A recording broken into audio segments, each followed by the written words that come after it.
Hey, what's up, everyone? Welcome to Fantasy Premier League 2024-25 season. I hope you're all fine. I hope you're doing well. I hope you enjoyed your holidays, and I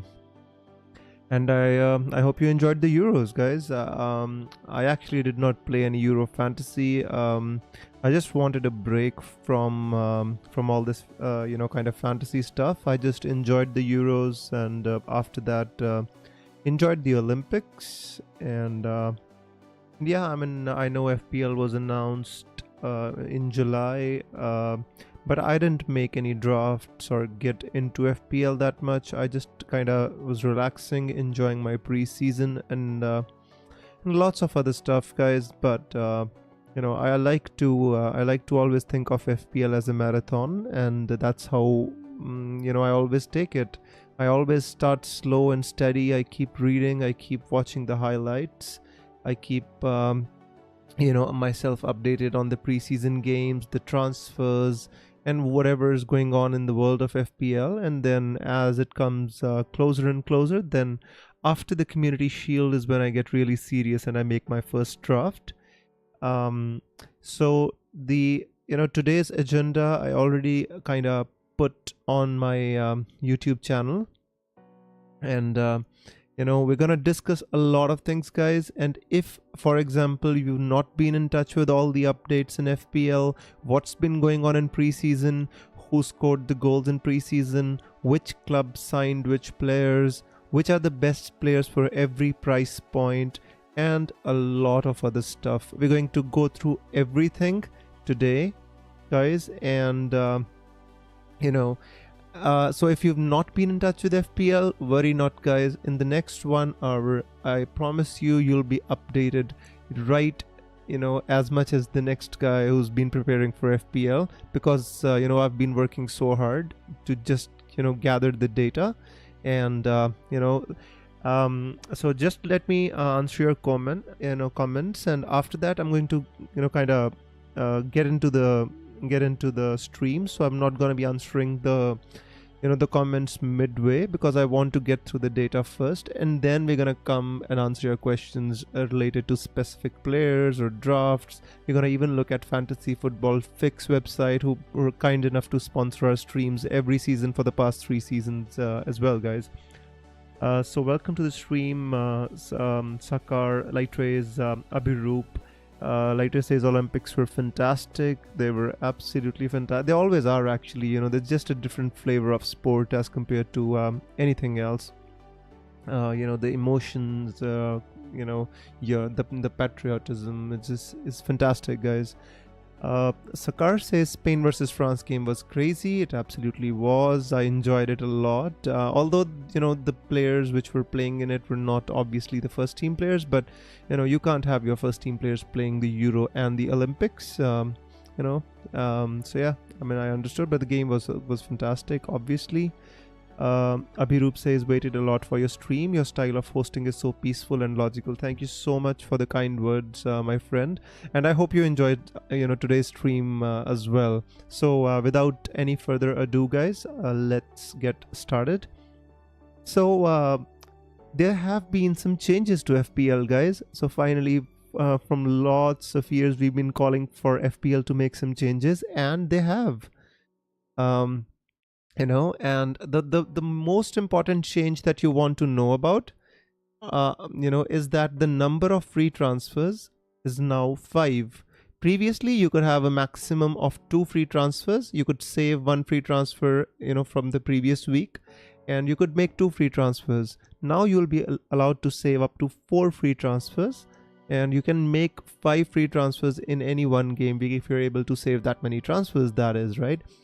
And this is a very big change, guys. I mean, FPL is giving you the chance to kind of, for the conservative players who don't like to make too many transfers, who don't like to take hits, it is, it's a chance for those players, definitely. Beyond that, guys, there's another change which is very, very interesting. The second point, the free transfers will not get reset after playing the wildcard or the free hit. So, for example, earlier we would always say, if you're going to play the free hit, your transfers are going to get, the rolled over transfers are going to get wasted. If you're going to play a wildcard, for example, you had a saved transfer, it would get wasted. Now, because they're offering like 5 free transfers, it makes, it is only logical for them to allow us to kind of keep our transfers and still play our wildcard. So this means that the power of the wildcard gets diminished a little bit, because you can anytime play a sort of a mini wildcard with like 5-6 transfers if you're able to save them up. So the wildcard chip in itself is not that important anymore as compared to what it was previously, when you could only save up to 2 free transfers. The goalkeepers, this is kind of funny, but I just had to include it because it was a change. So goalkeepers will now get 10 points for scoring. So let's hope Ederson takes a penalty or some goalkeeper takes a penalty, because that's the only way they're going to score. Unless somebody like Asimir Begovic kind of I remember scoring a goal against Everton. So they're going to get 10 points for scoring a goal. There's another new mystery chip which is going to be revealed in January. I don't know why they haven't revealed it. Maybe they just put it in there without actually deciding what to do with it now. Or maybe, it actually has some meaning, so they're going to reveal it in January. So these are 4 changes, guys. There's been some updates to the bonus point system as well. So now, defenders and goalkeepers will get -4 bonus points deducted for conceding a goal. This is pretty big, because previously people used to go for kind of center backs, and those center backs, if they kept a clean sheet, people would naturally assume that they would kind of like, for example, if there was a 0-0 score or a 1-0 score, there's a big chance that if center back keeps a clean sheet, they would get some bonus points, and same for a goalkeeper. But now that is going to change with this new bonus point system. With a defender or a goalkeeper, if they concede a goal, right, it's -4 BPS. They concede another one, they get -8 BPS, right? So every goal adds up to this -4 BPS. So, if they concede a goal, I think it's very hard for them to get bonus points. For especially the center backs, they become very, very less appealing, especially the premium ones, right? Beyond that, another changes are like, you get now 2 points for shots on target, which I think is good for players like Salah, even for somebody like a Nicholas Jackson, a Darwin Nunez. These players do get lots of shots on target, so they get 2 BPS for that. 1 BPS for getting fouled, which is actually really good for attacking midfielders like Foden and all these people who actually dribble and get fouled. Saka, even these kind of players get 1 BPS for getting fouled, and there's 1 BPS for goal line clearance. Obviously, it doesn't make that much of a difference, but I think it's a positive change. The -4 for conceding a goal, I think, is a bit much. It could have been a -2, because this actually skews the game in favor of the midfielders and the forwards. If it already wasn't skewed that way, it is now more skewed, because you get +2 points for shot on target, +1 for getting fouled, -4 for conceding a goal. So the game gets more skewed towards the forwards and the midfielders, and it takes away, if people were already not interested in getting defenders and goalkeepers or spending money in defense or goalkeeping, now it would be even lesser so, not more so. right? So these are the changes in FPL, guys. I hope I have made it clear. Now I'm going to kind of go through the data of the preseason, the transfers which have happened, and the players which have performed well in preseason. So I'm going to take you through all that data now. Hey Matea, welcome to the stream. I hope you enjoy your stay, guys. Meanwhile, while you're here, please do hit that like button. It definitely helps me a lot. So let's go forward. So guys, I've not included most of the transfers here. I've just tried to include the most important ones, because some are like under 18, under 19 players. I did not find it necessary to include that, because it was just going to kind of just kind of fill up this space. So I just put the most important ones. So Arsenal have made David Raya permanent. Last year he was on loan from Brentford, which is why he was unable to play in that fixture. Now they've made it permanent. They've also signed a left back or a centre back kind of from Italy, Calafiori. Arsenal, I feel they're going to make one more attacking signing, but I don't know as of now what that is going to be. Aston Villa, they've signed Onana from Everton, which is a really good signing for their midfield. They've signed Maatsen from Chelsea, and they spent a lot of money on him as well. So I'm not sure if he's going to start the season, guys, but when he does, this is going to be one to keep an eye on. They've also signed Barclay. He was playing for Luton last time. And they've signed Dobbin from Everton, and they've also signed Archer, so Cameron Archer as well, and he scored a few goals in pre-season. Archer did. Bournemouth have signed Araujo from Barcelona. He's the right back. They've signed Jebson as well. They signed the goalkeeper Paulson Sinisterra. I think he was at Leeds, if I'm not wrong. And they've made the Unal loan permanent. Brentford have signed Carvalho from Liverpool, which is going to be interesting, because he did well in pre-season as well, and previously at Fulham he was a good player as well. And they signed a striker, which is very interesting, Igor Thiago. I think they signed him from the Belgian league, and I think he has been signed potentially to replace Ivan Toney, who has interest from the Saudi. So I think if he goes Ivan Toney, I think Igor Thiago could become interesting.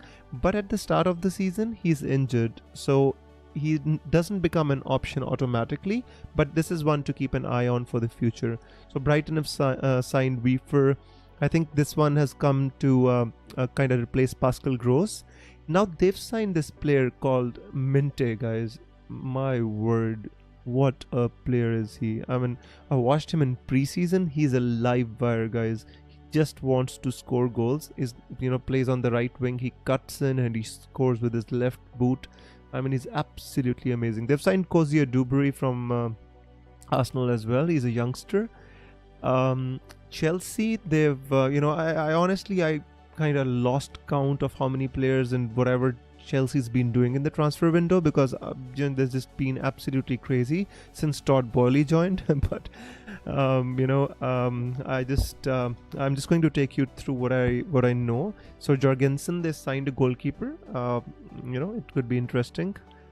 Dewsbury Hall from it's from Leicester. I think it's a very good player. But Chelsea already had this place in the midfield already stacked with people like Nkunku and Palmer, and this place is absolutely packed, so I'm not sure if he gets any minutes.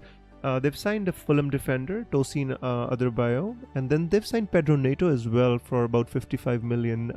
They've had a really good transfer window, but when do Chelsea not have a good transfer window? But one more signing which they've made is Maresca, their new coach. So we don't know how they're going to gel, how they're going to play. So, I'm not willing to spend too much money on the Chelsea assets at the start of the season, but we'll come to that later. Crystal Palace have signed Kamada. They've signed Ismail Yassar. Daichi Kamada is a good player, 5.5 million in FPL. Sarr is also good. You've already owned him at Watford as well. But I think the more important news for Crystal Palace is Mark Gahey, is looking likely to move to Newcastle. And Anderson has also received bid from Fulham, I think, because they've lost Adarbayo, and Anderson is basically possibly going to move to Fulham. So Crystal Palace are going to lose both their like centre backs, Gehi and Anderson. They're both their starting centre backs as well. So that's transfers out for Crystal Palace. Everton, they've signed NDI, Jack Harrison, Lindstrom, Jake O'Brien, who's a defender. I mean, none of the signings except NDI maybe is of note. Jack Harrison was already there on loan, so they just made it permanent. But Everton need some more good players, because especially a good striker, because Calvert-Lewin is very injury prone, as he's shown us recently. Fulham have been making some really good moves, guys, in the transfer windows. They've obviously signed Emil Smith-Rowe from Arsenal for some big money. They've signed Cuenca, who's a defender from Spain, I think, and Sessegnon, obviously from Tottenham. He was already a Fulham player. He went to Tottenham, then he's come back. His move to Tottenham was not a success. Now Fulham are looking to sign Anderson from Crystal Palace, the defender. So let's see how that goes. But they've lost a very big player in Palhinha this season, let's see how it goes. It all depends on how it happens. Ipswich, obviously the newly promoted team, guys. Omari Hutchinson is one of the players who actually was a big reason for them to get promoted. Ben Johnson, you already know him from West Ham United. Liam Delap from Manchester City. Good player, striker. Connor Townsend, a defender, and Jacob Greaves, who I know nothing about. I apologize. Cordova Reed. Leicester have signed Cordova Reed. Akoli is a defender, and Golding. Honestly, guys, I'm a little bit worried about Leicester. Unless they make any more signings, I think Leicester are going to struggle. They need more depth. I mean, only signing Cordova Reed is not going to help. I think they need more players, Leicester, if they want to be competitive in the Premier League. They've got strikers in Vardy and Patson Daka, and that's it. And then they've got Cannon, who's like just a backup striker. So this is about these clubs. Liverpool, as you all know, they've lost Klopp, and of course, says Greaves won every award at Hull. Players, fans, managers, player, everything. So I apologize, guys. I did not know much about Greaves. I did read about, must have read about him, but we read about so much stuff, then it skips my mind. And I thank Offcore for updating us about Greaves. So probably is a really good prospect, Greaves. So Liverpool obviously have lost Klopp, guys, and they've not made any signings. And they were like really, really hot on the heels of Zubimendi from Sociedad, but apparently that move is now off. So Liverpool definitely needs some signings, and I've seen messages from like Van Dijk saying that we need to sign some players, but I trust the management, so on and so forth, guys. Manchester City obviously lost a big player in Alvarez, guys, and we have to keep an eye on that one. I think they are going to sign somebody, because Kevin De Bruyne moving on in years, and Alvarez moving. I think they will sign one more attacking player, but they signed Savinho, who's a prospect, Brazilian, a good player. But I think they will make one more signing. Manchester United have been very active in the transfer window, and they've signed some really, really good players. Joshua Zirkzee, Lenny Yoro's a very promising defender. United paid big money for him. I think they're now moving towards the same idea of a project, rather than going for proven players like buying Casemiro's and Ericsson's. I think they're moving towards a project. For example, they've spent good money on De Ligt, who I'm not sure if he's been confirmed, but Fabrizio Romano obviously said that this is going to happen. So I'm taking it from there. United will sign one or two more players, so one to keep an eye on, guys. And maybe Anthony, I think, is going to possibly move, or even Sancho has a chance to move as well. So let's see what happens there. But good signings for United. Newcastle signed Hall. They've made his permanent. They've signed Kelly, who's a defender. Osula, the backup forward. And then they've signed a couple of backup goalkeepers, because last year they struggled a lot with Pope's injury, but now Pope is back fit, so I don't think they're gonna need him. Nottingham, They signed Jota Silva, who's a really good midfielder. They signed. They did not make much signings of note. But they did sign Anderson from Newcastle. So if you remember from last season, he's a preseason hero of of last season, where everybody said he's scored like 4 or 5 goals in the preseason, and you just watch where he goes, and he was just like 4.5 or 5 million in FPL, and a lot of people actually picked him, but he never actually got much game time. So they've signed him from Newcastle, and I think he can be one to keep an eye on, but not for the start of the season. Southampton, obviously, they are promoted to the Premier League. They've signed Brereton Diaz, you obviously know from Sheffield United, as a good player.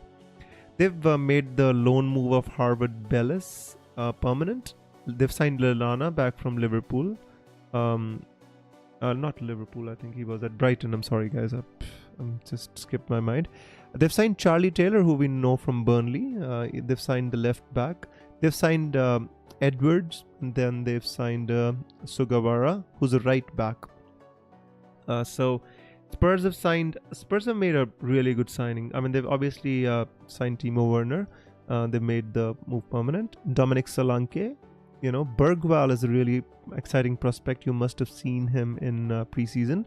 But obviously the main one is Dominic Solanke, because now they've got this real good focal point Kane-like player who can drop to the midfield, hold the ball, bring other players into action. So I think this signing of Dominic Solanke would be really good for players like Son, for players like Brennan Johnson. I think they're going to benefit more from this move. This is a very good move for Spurs. Although they spent big money on him, Bournemouth, I think they signed Dominic Solanke for 19 million from Liverpool, and they sold him on for like 60 odd million. It's an awesome piece of business for Bournemouth to do. Beyond that, West Ham have signed Van Bissaka from Manchester United. I think the fees is like something like 17-18 million, if not mistaken. They've signed a good striker from Borussia Dortmund. I'm going to butcher his name. Fulkrug, I guess. I don't know. They've signed Crescencio Somerville. The name right out of the Harry Potter books. I love his name, Crescencio Somerville. And is a very good player at Leeds. And he performed really well. They've signed Max Kilman as well from Wolves. So West Ham are kind of, taking a move forward. They've also, for some other players as well. So they've signed Guido Rodriguez as well. And last are Wolves. They have not made much signings of note, but they've lost a big player in Pedro Neto. So I think they need to sign some more players. Wolves, they've been weakening over the past few seasons. You remember the time when they used to have these players like Neves and Doherty and Jimenez and all these like Jotas, and the like really exciting team. Wolves, they need to get a move on a little bit, I guess, in the transfer window. But so this was all about the transfer window, guys. I'm not saying that I've covered each and every player here, but I've tried to cover the most. So if you ever whenever before the start of the season you want to know what are the major transfers that have been happening, you can just come to this part of the video and have a look. You don't even need to listen to me, just have a look at the slides which I'm putting it out here, and I think that should be enough for you. Let me have a drink of water before I move on to the next part, guys. Hey Nehal, I hope you're doing well. He says, I hear he was sorry could not make it to the stream. We'll replay it later. Cheers, mate. Thanks. You came, thanks for coming, and no worries.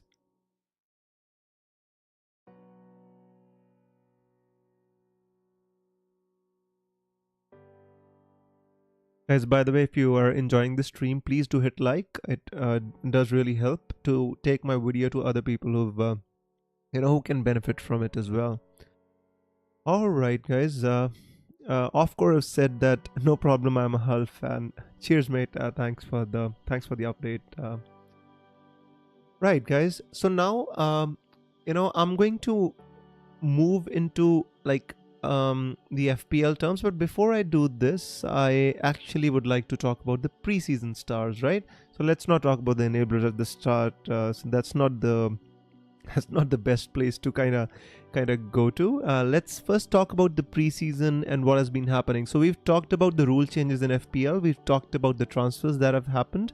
Now, so there's been lots of movement in preseason, lots of games in preseason.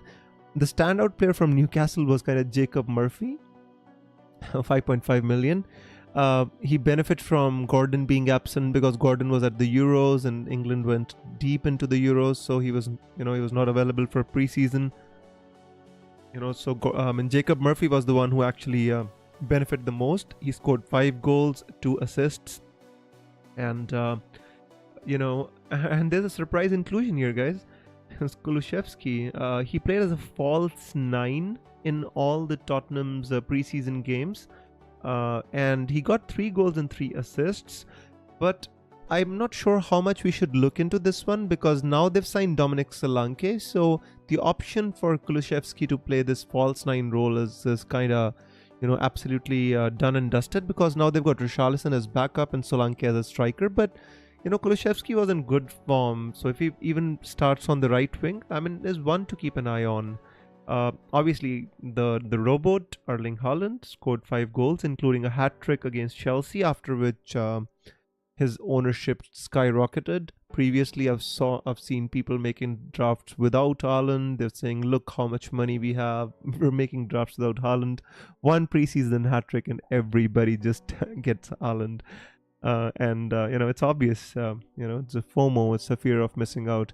So Oscar Bob is one which we need to kind of take with a pinch of salt, but he did score 2 goals, 4 assists, and he did play a lot in the preseason, but that is also for the lack of availability of Alvarez or some other player, who can play on that flank.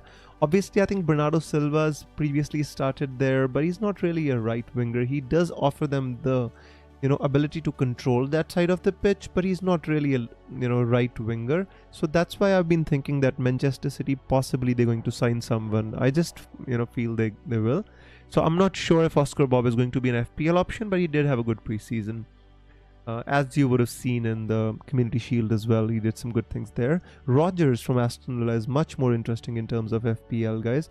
5 billion Aston Villa player, scoring 3 goals, 2 assists, and I've spoken to a few Aston Villa fans, and they feel that he's going to even start the season and get a good minutes at the start of the season. So we'll come to Rodgers when we discussed best players at every price point. We'll definitely come to that. Minte is another one, guys.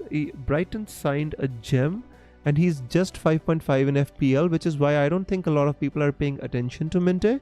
At 5.5 million, I think a lot of people are paying more attention to somebody like an Emil Smith-Rowe, but this guy is explosive. I mean, if you thought Mitoma was explosive, if you thought, if you think ESR is a good option at 5.5 million, guys, go watch a few highlights from preseason of Brighton, of this guy. He's absolutely a live wire. I absolutely love this guy, and he scored 3 goals, 2 assists as well. Iwobi was amongst a few goals and assists. I would not read too much into that. He has never been a very prolific goal scorer, Iwobi, but I mean, 2 goals and 3 assists is very decent feedback, kind of returns in preseason, but obviously, we're not going there. So, Wood, obviously, Nottingham Forest striker, he was in good form at the end of last season. He scored a few goals to, when they were struggling, he came into the team. But their main striker Avanai is fit again. I'm not sure how much minutes Wood is going to get, how many minutes Avanai is going to get. So it's just, I think, but still good returns, 3 goals and 2 assists as well. Kai Havertz has been doing well for Arsenal. I mean, he's been starting a few games as a 9 and a few games as 8. So Kai Havertz is one to keep an eye on, especially if he starts as a striker. 8 million striker for a second place team in the league last season, who's guaranteed a starting spot. If he doesn't start as a striker, he will start as a number 8 in midfield. But at 8 million, you can keep an eye on him as well. Ambumo, I put him in here because Ivan Toney is supposedly going to move to the Saudi League. And if he goes, guys, you know who's on penalties for Brentford? It's our guy, Bumo. So we need to pay attention to this. He scored 3 goals, 1 assist. Ivan Toney did not play too much of the preseason. Ivan Toney, I guess, played 45 minutes tops in preseason. So Mbumo, I think, is one to keep an eye on. If he was 6.5 million, it would have been better. But at 7 million, a penalty taking winger who plays like 9.5, I would absolutely love that. Beyond that, for Chelsea, Nkunku scored 3 goals and 1 assist, and Madueke scored 3 goals and 1 assist. Now, I was really interested in Madueke, but the issue is now they've signed Pedro Neto, who possibly is going to play on the same side. So I'm not so sure about Madueke. Otherwise, I was really interested in this player before the signing of Neto. Now, there were some other players. There was, Gabriel Jesus scored 3 goals in preseason, and there's lots of other players who I could discuss here, but obviously that was not the thing. So I just picked the top ones here. And if you want, whenever you're drafting your team, whenever you are making your team, you want to know, let's see who played well in the preseason, just open this and it'll help you. So before we go forward, we'd like to welcome some of the viewers. So we've got Todd, we've got Ahmed, we've got Abhishek Chaudhary, and we've got Amit. So thank you so much, guys, for joining the stream. I hope you're enjoying all the content we're putting out here. So this is kind of a marathon in the sense that I'm bringing you kind of up to speed with everything that has been going on in FPL in about 45 minutes to 1 hour. You'll be right up to speed with everybody else. And so I've compiled all this data, worked hard so you don't have to. So guys, if you're enjoying the stream, please do hit the like button and share it with your friends as well. Right, guys. So this was about preseason. This was about the transfers. This was about the change in rules in FPL. And now let's move on to FPL, right? So obviously, the first thing I want to get out of the way is enablers, right? Because in FPL, guys, you need enablers. Without enablers, FPL is incomplete, because if you want to get multiple premiums in your team, then you have to get multiple enablers in your team, right? And you want to get those enablers who have a chance to play. And what is the meaning of enabler? Cheapest player at the price point in any position is an enabler. So 5 million forward would not be an enabler. 4.5 million goalkeeper would not be an enabler, right? So you get the idea. So starting with the worst enabling position, the goalkeepers, there is actually no 4 million playing goalkeeper in FPL this season. We do find some options if injuries kind of happen later on in the season, and it's not saying that we're wishing injuries on anybody, but I'm saying that as of now, there's no 4 million playing goalkeeper in FPL. So I've just put names out there. I guess I've put Fabianski because West Ham have Areola, and Fabianski is the second player after Areola. So in case he gets injured, Fabianski will get a chance. Same as with Bentley, he's second to Jose Sa. So if Sa gets injured at Wolves, Bentley gets a chance. Matthews, same at Crystal Palace. So Dean Henderson is the first choice goalkeeper because as we heard that Johnston is going to move. So Dean Henderson is the first choice goalkeeper. He gets injured. Matthews is the cover at 4 million. Same with Nottingham Forest, but Nottingham Forest has actually signed a new goalkeeper. So Turner is now the third choice goalkeeper for Nottingham Forest, not even the second choice. That's why his name appears at the last. So let's move on to the defenders. 4 million defenders are very interesting, guys. There are actually a lot of players here who are actually playing, and you can pick them, and they're actually pickable options. The first one is Brighton's Barco. At the start of the season, this guy is going to be playing left back. He is so capable. He sometimes can play on the wing. He can play in the midfield. But because Pervis Estupinan is going to be missing at the start of the season, Barco is actually going to be deputizing for him on the left back position. Now, Brighton have got a new coach, but they're still playing really good brand of football as they always do. Barco's on set pieces and corners, guys. Sometimes he'll take a set piece, but he's mostly on corners.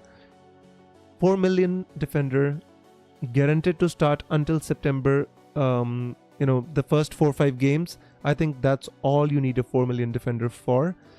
So my first choice, excuse me, guys. So my first choice 4 million defender is Barco from Brighton. My second choice is, it's just a coin toss between Harvard Bellis, who's a centre back at Southampton, played 41 games last season, scored 2 goals. Wout Faes from Leicester, you've already seen him, the guy with the similar hair as David Luiz, So Wout Faes, 4 million, starts for Leicester City. Ben Johnson, as we already know him from FPL, is going to be 4 million. And he recently got his transfer as well. So, you can pick Ben Johnson if you want to as well. And Westergaard, again, he plays for Leicester. So both the Leicester centre-backs who are going to start are 4 million, guys. And if you want, you can pick them. Harvard Bellis, again, centre-back. Ben Johnson and Barco are the more exciting options because they're both full-backs. If I had to pick one, I'd pick Barco. If I had to pick two, I would pick Barco and Ben Johnson, guys. So if I had to pick two 4 million players in my team, I would go with Barco and Ben Johnson. So this is all about the 4 million defenders. There are a couple more, but I did not find them interesting, so I did not put their names in here. But I think this is enough for 4 million defenders. I don't think you're going to need more than this, right? You don't want a team of 4 million defenders. You just want 1 or 2 at max. Midfielders, 4.5 million. There were not many good enablers in here, so I think Harry Winks for Leicester City. He played the most, he played a lot of minutes in the championship. You already know Harry Winks from Tottenham. He did score a couple of goals as well, but he plays as a defensive midfielder, so you don't want to look at too much. But I think he's a good option. He's going to play a lot of minutes, and that's all you need from a 4.5 million enabling midfielder, right? The second one is Sangare. He's interesting. I think is a little bit more attacking as compared to a Winks. Sangare scored a goal in preseason as well. He's a very good player. And when he joined Nottingham Forest, people were really excited because of his prospects. But he got injured, and I think he stayed injured for a long time. I think he only participated in 17 odd games. But he is a good option as well. If you want to go with like a little bit attacking option, you can go with Sangare. But in the end, they're both going to play deep in the midfield, right?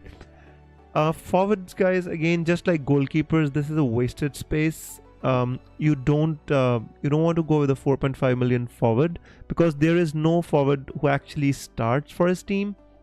Now I've put some names in here. I've put Stewart, who signed for Southampton, but Southampton already have Adam Johnson, who I feel is going to start. So the chances of Stewart are less. Maybe he'll come on as a sub. That's not bad for a 4.5 million forward, but ideally you want to avoid, you want players who are actually cover if none of your first team players actually start. So I don't like Stewart. Jebison could be interesting, guys. He's Bournemouth striker who they signed. He's a Canadian. Now the thing is, Solanke moving to Tottenham makes Jebison a little bit interesting. But if you look at the rumors, the news, Eddie Nketiah has been mooted as, like Bournemouth are interested in Eddie Nketiah. I think they've got Semenyo who can play up front as well, and so I would not be too much interested in Jebison. If you like really looking for a forward, I guess if I had to select one out of all of them, I would possibly put Jebison, 4.5 million forward. Along with that, I put the name of Cannon, just sounded nice. I don't think he plays for Leicester City because they've got Patson Daka and Jamie Vardy. But I'm an Arsenal fan. How would you not put a cannon in there, guys? So yeah, this is all about the enablers. Let's move forward. I hope you're enjoying all the content, guys. I'm trying to condense like weeks and weeks of research that I've done into like this video. So I hope you enjoy it. So this season, as I told you at the start, we can save up to like 5 free transfers. We have to kind of know when to play our wildcard, because now we can carry our free transfers through the wildcard. So I've put some wildcard windows out there for you. So for example, you make a team, and you make a team only with the horizon that before game week 4 and after game week 3 you are going to play your wildcard. So you only pick a team for the first 3 game weeks. Your horizon is not long. You're not looking for long-term picks. You load up on the Arsenal players because the first 3 game weeks their fixtures are absolutely plumb, right? So you're just not concerned about what happens after game week 3 because you want to wildcard. So there's one window available for you between game week 3 and game week 4 when there's an international break, which I absolutely hate. That Premier League comes back and after 3 game weeks we're going to have an international break, but we can't do anything about that. And the next window comes after game week 5. Now what is the reason? The reason is fixture swings, and we will have more information about the players, which players are playing for which team, which players have started the season strongly, and the players which have gone deep into the Euros, they will be coming back. So we will have lots of information by that time. So I feel for my own team, game week 6 wildcard makes a lot of sense as of now. I'm not committing to any strategies, guys. I'd never commit to any strategies before the start of the season, but game week 6 wildcard is appealing to me a lot. Second reason for game week 6 wildcard, game week 5, City plays Arsenal at the Etihad Stadium, and with this fixture out of the way, City next play Newcastle away, but beyond that they've got good fixtures, and Arsenal also have good fixture after game week 5. Now Liverpool on the other hand, who have brilliant fixtures at the start of the season, they actually move on to a little bit tougher fixtures. They're not very tough, but a little bit tougher as compared to Arsenal and City. So we can move from Liverpool's assets to Arsenal and City. So you can look to wildcard in game week 6 as well. Beyond that, there's another international break before game week 12. And, this is another window where fixture swings are in full flow. So there's an international break, and teams like Arsenal, Brighton and Chelsea have good fixtures after game week 11. And Liverpool and Palace, for example, if you have Eze, if you have Munoz, you want to get off them. And if you have, for example, Salah, or you loaded up on Liverpool, you've gone with Trent, you've got Jota, Salah, and you want to get off the Liverpool assets, you want to take out some money, you see more potential in, let's say, somebody like a Nkunku or somebody, so you can wildcard after game week 11 as well. Now, I would also advise you to stay flexible, guys. This season with 5 free transfers, I'm telling you, the wildcard chip has diminished in its appeal a little bit. So I would recommend all of you to if you don't start the season strongly, which I think this season is much more important than in the previous seasons, although it's always good to have a head start. But in this season, it is much more important because there's new rules, new chips, and you want to stay in the touching distance. You don't want to lag behind. So if you think you're lagging behind at the start, or you're having a poor start, or just sometimes you get lucky with the picks, right? For example, you pick somebody like a Rodgers and he starts banging these goals at the start of the season. You want to jump onto him, or somebody else. For example, you don't start with Salah, or and then Salah starts banging, you want to move on to him quickly. You don't want to lag too much behind. So stay flexible with your wildcard strategy. If you feel you have a poor start, play it when you want to play it. You don't need to save your wildcard, right? So these are the wildcard win. I don't think we need to look beyond that. I think our horizon should mostly be till game week 6, but I just discussed game week 12 because it was an international break and a fixture swing as well. So we have a super chat by FPL Juggernaut. Welcome to the stream, brother. I hope you're doing well. FPL Juggernaut says, my only concern is that suppose if a Trent Alexander-Arnold concedes 3 goals and scores only an assist, so how many he's going to score, the total? I mean, he concedes 3 goals. It's just he just loses 1 point, Jugs. So he scores 4 points.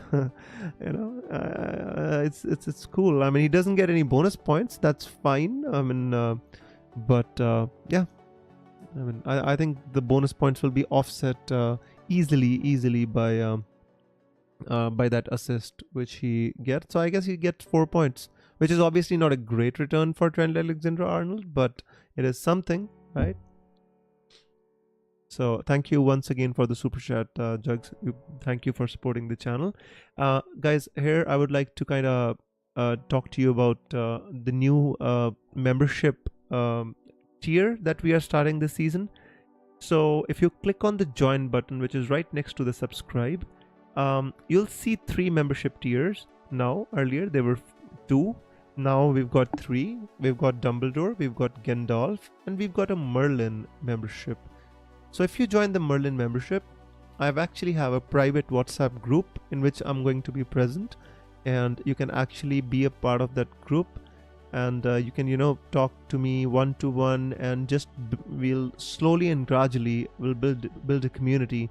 And because we've started this feature from this stream itself, so at this moment in time I'm the only one in that WhatsApp group.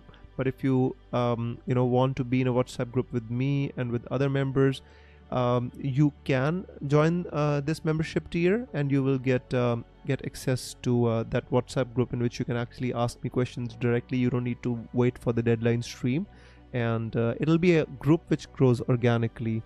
And if you subscribe to the Gandalf membership, you can be a part of the Twitter chat, which we already have, and we already have a fair few, I think 15 or 20 odd members in that group, and it's a very, very good place to be in. So please do consider the membership, guys. It also helps to support the channel. Thank you so much for considering that. Solak says, will Fabio Carvalho start for Brentford? Solak, I don't see why he should not, especially with Ivan Toney leaving. I think they will need attacking output. Maybe if they don't want him to start from game week 1, I mean, that is possible, because it depends on the managers. They don't just throw in their new players. Sometimes they want to ease them into the team. But otherwise, I think he's had a good preseason. I think he should be fit to play. Rest depends on the strategy of Thomas Frank. Personally, I think he should get a lot of minutes for Brentford this season, even if he doesn't start in game week 1. Right. Now moving on, guys. Let's move on. So guys, this, I think, let's do it with you rather than me showing you what my best price players I've picked for every price point. Actually, you know what? I think the stream is going to become too long, so let's just go with it, guys, right? Because I want to finish the stream. It's already been 40 minutes, more than 40 minutes. It's been 50 minutes. I've been just having a monologue, so I guess let's just do it. So for you, when you're making your team, I think this is going to be a very, very important slide, because I've picked at every price point which is available in the game. I've picked a best player by position, and this is not me only, because I've taken help from a lot of other threads which were available on Twitter. So I will actually show you where I have taken this help from, because I do not want to kind of take somebody else's work and make it my own. I've obviously added my own players. I've put my own mind to it, but I think this thread by FPL Matthew, is a great FPL manager. I've taken help from this this tweet of his. So definitely go and follow him, guys. It puts out really good content, and this every year I look forward to this particular slide that he puts out, or this particular data that he puts out, and I find it really, really helpful. Every position player by price point, right? So this is FPL Matthews, and I've taken this and I've kind of added some few players, I've changed a few players, but most of it I think this has helped me a lot. So let's go back to my own slides now that I've showed you where I've taken my source from, because I've got I've got to appreciate people who actually work for the community. So I mean, the top one, the premium ones are very clear, guys. Haaland, 15 million. Salah, there's no competition, 10.5. Palmer, no competition, 9.5. 10 million. Saka, no competition. The competition starts at 9.5 million, where we have Foden, and then we have KDB as well. All right.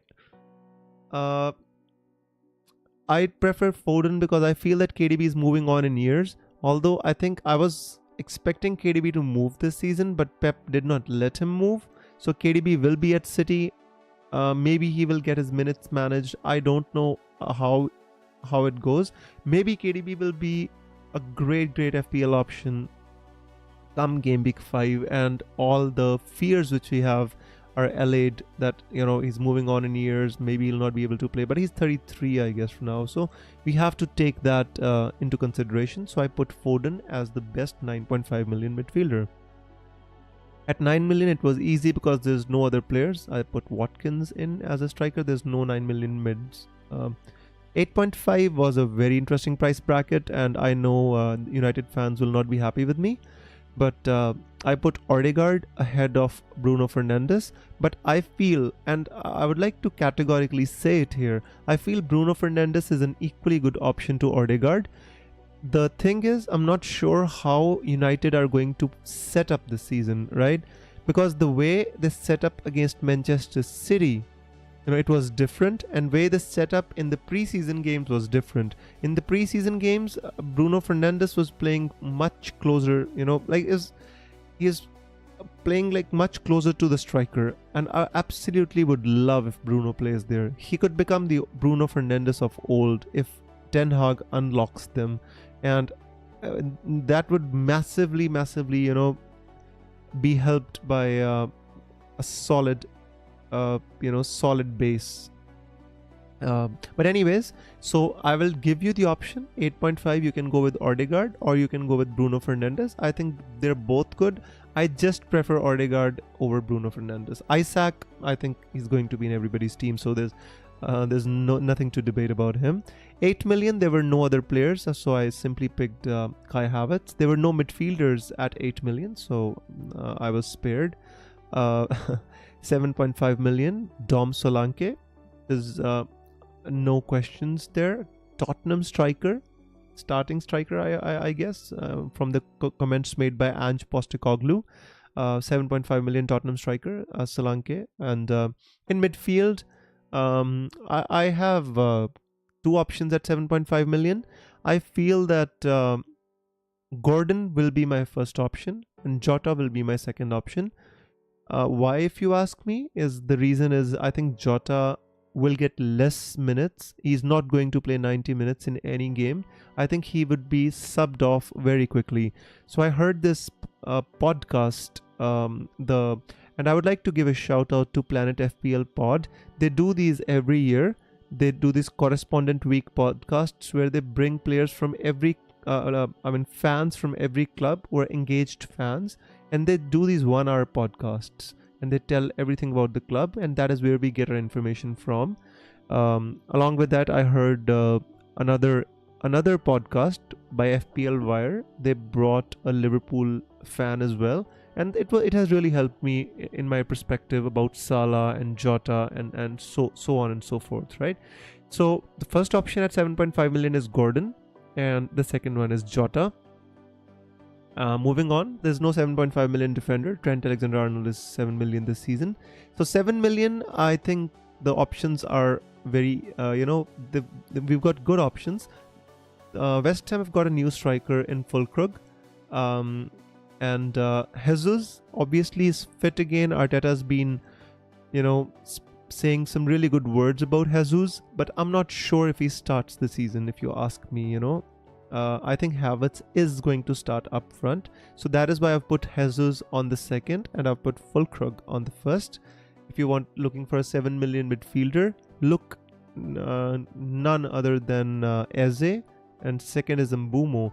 Guys, I would like to say this one thing. If Tony goes and Mbeumo is on penalties, he could become a really, really good option. If Brentford did not have these tough games at the start of the season, I would have put Mbeumo before Eze if Tony goes. If he doesn't go, then Eze is first and Mbeumo is second. Trent, obviously, at 7 million, there's no other defender to go with. So Trent Alexander-Arnold. 6.5 million striker Cunha from Wolves.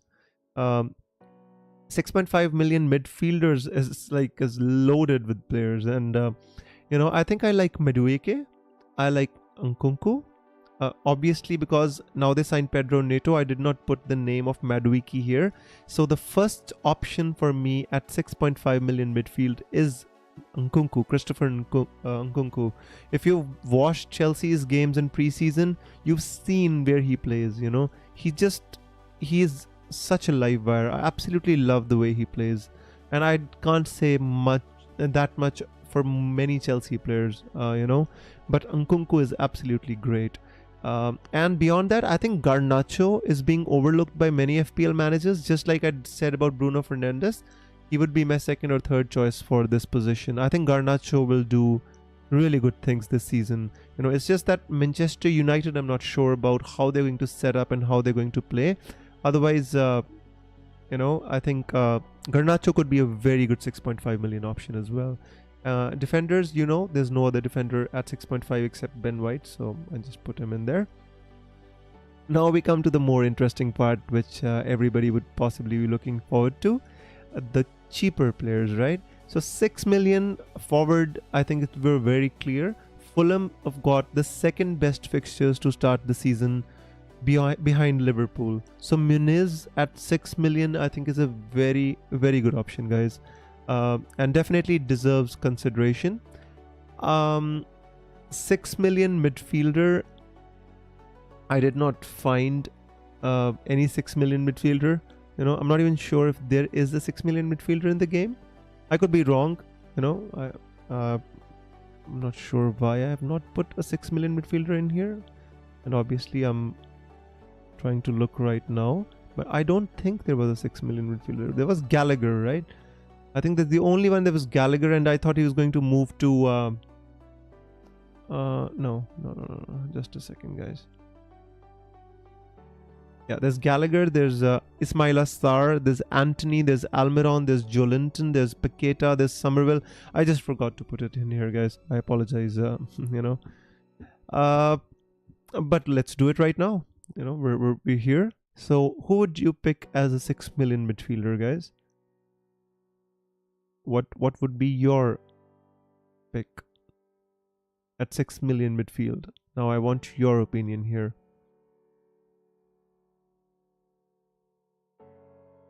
I will actually tell you mine, but I'm just waiting for you to tell me yours.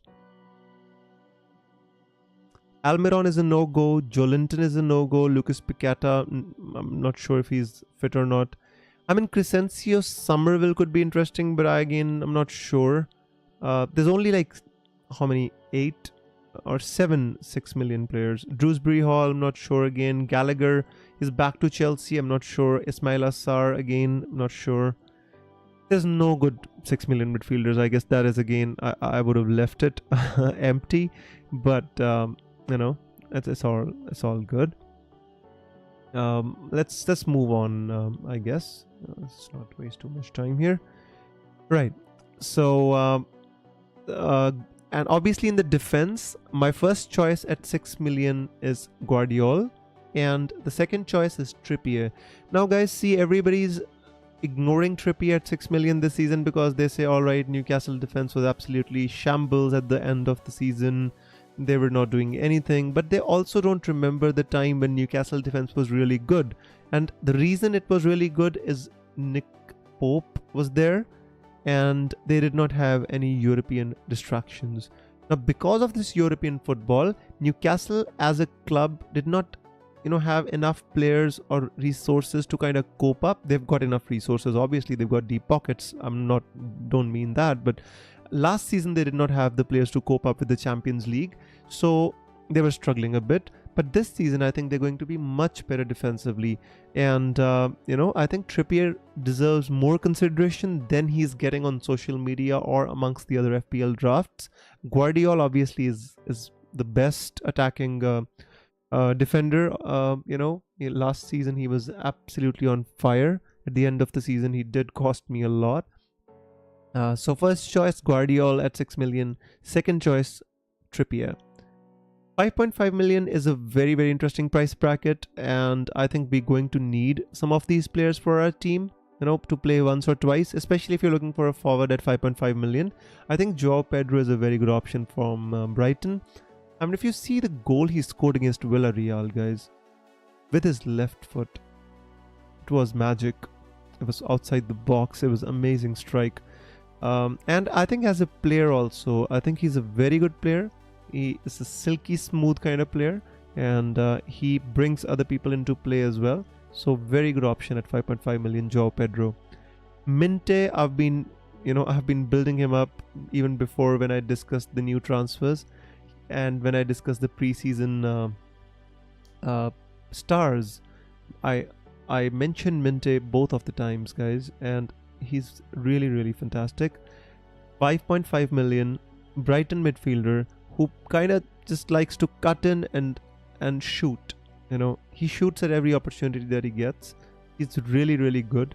I think if you can afford him, kind of not to play him every week, but when you want him to, I think he is the best cheap midfielder that is available in the game. I consider him to be the best cheap midfielder at 5.5 million. Just 1 million more than an enabler. So 4.5 is the last price for a midfielder. At 5.5 million, Minte is very good, guys. Very, very good. The defender, obviously, I'm going with Pedro Porro. There are others in this price bracket, but I think Porro is going to be good. This season, I'm not really, bigging up these defenders. That is why I'm not talking too much about the defenders, because, this BPS thing will affect the defenders. Also, midfielders getting more points, BPS will affect them as well. But I think Porro is good. The only thing is the absolute inability of Tottenham to keep clean sheets and, shoot themselves in the foot. Otherwise, I think Porro can be a good option. He did score a goal in preseason as well against, I think, Juventus it was. Best goalkeeper, 5.5 million. At the start of the season, if you're looking for the first 4-5 game weeks, I think you can go with Alisson as well. Or you could go with Raya as well. If you're looking for the longer term, I think Raya should be the better goalkeeper, because Arsenal was the best defense in the league last season. So this is all about 5.5 million. At 5 million, obviously there are no good forwards, so I did not mention them in there, and you should not spend 5 million on a forward unless he's starting for his team. Otherwise, go for a 4.5 million. There's no point in spending 0.5 million more for a player who doesn't play. So I did not mention any forwards. Midfielder, obviously Rodgers. He had 5 contributions, I think 3 goals and 2 assists for Aston Villa. He will get a lot of minutes. So if you are looking for a midfielder in the 5 million price bracket, look no further than Rodgers for Aston Villa. Now, when I come to these fixtures, guys, I will discuss with you. People are ignoring Aston Villa just because they've got a tough first 2 fixtures. But if you look at the first 8 fixtures, I think Aston Villa have really, really good fixtures. So I think Rodgers could be the one to go with.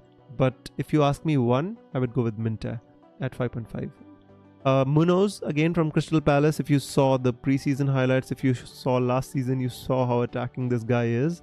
If you want, you could pick Anderson, you could pick Mitchell. I mean, Anderson is 4.5, Mitchell is 5, but is an exciting pick. If you want to go with a defender, at least pick one who has the possibility to score a goal, provide an assist. So I absolutely like Munoz in this price bracket. Goalkeeper at 5 million, I like Nick Pope. Very good goalkeeper. Newcastle defense, I expect to improve this season. People are sleeping on their defense, thinking that okay, next, they're gonna be like last season. They're gonna concede a lot of goals. Eddie Howe's gonna change that, I feel. So do keep an eye on Nick Pope.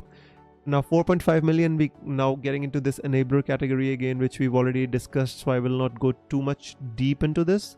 I guess the most important one is maybe goalkeeper and defender, but let's go into the forwards first. Jebison, Stewart, I don't expect any of them to play. Maybe Jebison if Bournemouth don't sign a striker, but I don't see that. It's very much likely after they've got 60 million for Solanke. How will they not sign anybody? I don't understand. So the midfielders, the only two which I could really find are Winks, Harry Winks from Leicester and Sangare from Nottingham. Defenders, Robinson, Anthony Robinson from Fulham. Very attacking in preseason. Fulham have got a really good run of games. So if you're looking for a defender for the first 3, 4, 5 game weeks, I would go with Robinson. If you're looking for the defender for the first 8, 10 game weeks, I would go with Ezri Konsa. Because after the first 2 game weeks, I think Aston Villa have got a really, really good run of fixtures. Look how everybody will run towards Watkins after game week 2. Just wait and watch. 4.5 million goalkeeper. There are not many good goalkeepers in this price bracket. So the only 2 which really worth mentioning, because I've written the name of Henderson only. But the time when I decided that Henderson was the best goalkeeper in this price bracket, I did not caveat that Anderson would leave or Mark Gahey would leave. So I think Flecken is also a very good option. The only issue is that Brentford have like really tough fixtures at the start of the season. Otherwise, I think Flecken is a good option as well at 4.5 million. Henderson and Flecken are the ones which I would actually recommend at this price bracket, although I've written just Henderson. There are no 4 million forwards or midfielders, so we move on to the defenders. We've already discussed these. Barco from Brighton, Harvard Bellis from Southampton, Wout Faes from Leicester, and Ben Johnson. These are these are like the best options that you could get, and they're all going to play, guys. That's the most important thing. Ipswich, I think definitely will play Ben Johnson, and I think Barco for Brighton till September. I think he's fine until Estupinan comes back. Howard Bellis, Southampton centre back, started 41 games. Wout Faes, you already know, he was playing with Leicester last season as well in the Premier League. So they're all going to start, guys. 4 million defenders who start. It's a gift from the FPL gods, guys. So pick as many as you want to. 4 million goalkeepers, nothing to mention. Nobody's going to start. So that's all I have to say about this. Again, I mentioned, guys, this data, although I've not totally taken it from here, but my inspiration has been from this FPL Matthew tweet. Right, guys, let me have a drink of water. If you're enjoying the stream, although it's a long one, I know it's been 1 hour and 10 minutes. I intended to keep it shorter, but I just love FPL so much. I love talking about FPL, and I want to give you all the information that I've managed to collect in these past 2 weeks. So give me a hell yes, and let me have a drink of water, please.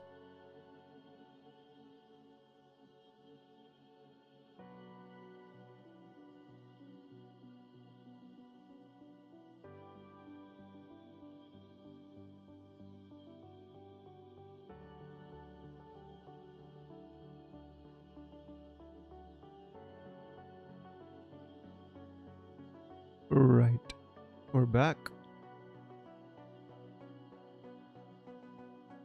Hey Gio. Gio says, "Hey Wiz, I'm joining for a brief moment." That's great to have you here, Gio.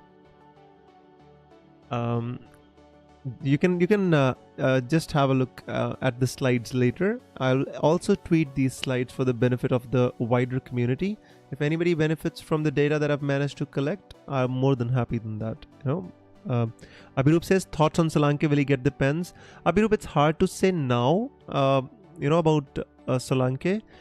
It's we have to wait and watch. I think at the start of the season, maybe Son is going to be on pens still. Solanke, maybe they ease him into, the team. But Ange Postecoglou said he's had a full preseason. Solanke, he doesn't see a reason why he could not, why he could not come into the team, right? So just a second, guys. I do not intend to. Right. So now let us discuss the fixture swing. But let me just. So Juggernaut is the only one who gave me a hell yes. Come on, guys. You need to show more energy. Jovan says, I'm wondering if you'd compare Muniz with Wood. Definitely, Jovan. I would do that. I'm just actually going through the content that I made. So if you want, I'll actually share it later with you, or after I complete this content, I will definitely compare him with Wood. Todd says FPL Jug, I believe the -4 is to the bonus point system with FPL points. Yeah, so FPL Juggernaut had a question. I actually missed it. So Juggernaut, I mean, they're not going to give a -4 point per goal. It is -4 BPS. That means the system which they use to calculate the bonus points, right? So he's not going to get a -4 point for conceding a goal. It's the same logic. You concede 2 goals, you lose 1 point. You concede 2 goals, you lose 1 point in FPL terms.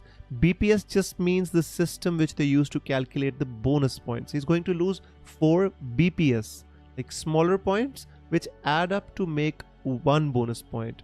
I mean, once I did when I was really into this stuff, I once made a long video about bonus points and how they get calculated and stuff. I mean, but in the end, I don't think it's going to make a lot of difference, but I will not see many teams loaded with premium defenders. Let me say this. So anyways, we'll come back to this. Let's now discuss the fixture swings, guys. I think it's very important for us to help select our teams. Giovan says, thanks, Fizz. We can leave the comparison for the deadline stream. Giovan, that's fine, mate. I'll probably share the comparison from Fantasy Football Fix on our private Twitter chat with you. That's not a problem. Cheers and thanks for being here. Abirup gave me a hell yes as well. Thank you so much, my friend. I appreciate it. So, guys, this is the fixture swing. This is by Lego Mane on Twitter. He makes these hop on, hop off matrices. He calls them. I really find them useful because it gives me a visual representation of what I want. So if you look at this, people are sleeping on Aston Villa, right? Look at Aston Villa. I mean, all right, if you don't give them the first game, like West Ham United is a bit of a tough game away. You don't know how they're going to react. They made a lot of new signings. They have the excitement. Okay, and then they've got a second game against Arsenal, which is a tough one. But beyond that, Leicester, newly promoted team, Everton at home, Wolves at home. I mean, just look at this fixture. Crystal Palace away, Chelsea, Arsenal. I mean, this is the part. Obviously, you're going to wildcard somewhere here, so this Nottingham Forest home, Bournemouth. I'm sorry, I changed it. Everton, Wolves, Ipswich. These are the games you want Ollie Watkins or somebody else, Rodgers, for, right? So, I mean, even if you pick them from the start, you put them on the bench for 2 games, not Ollie Watkins, I mean, somebody like Rodgers, and you can play them in these games. Even beyond that, look, United at home, Fulham, Bournemouth. I mean, they've got good fixtures. Even if you are wildcarding in game week 8, or after game week 8, I mean, you got really good fixtures. You get really good fixtures out of Aston Villa, So people are just sleeping on them because they feel that they're not getting a good fixture in game week 1 or game week 2. But longer term, really good. Now, guys, I want you to look at Chelsea. Look at Chelsea. Hang on, you cannot see my cursor, can you? Just a second.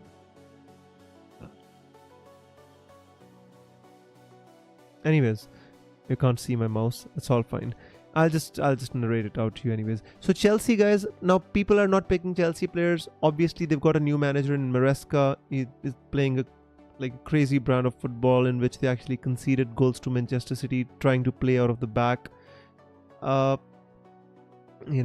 So, but you look at the fixtures, guys. Look, Manchester City, the first game, okay, you ignore that. But beyond that, Wolves, Crystal Palace, Bournemouth, West Ham, Brighton, Nottingham. I mean, these are great fixtures, and you're getting somebody like Nkunku at 6.5 million.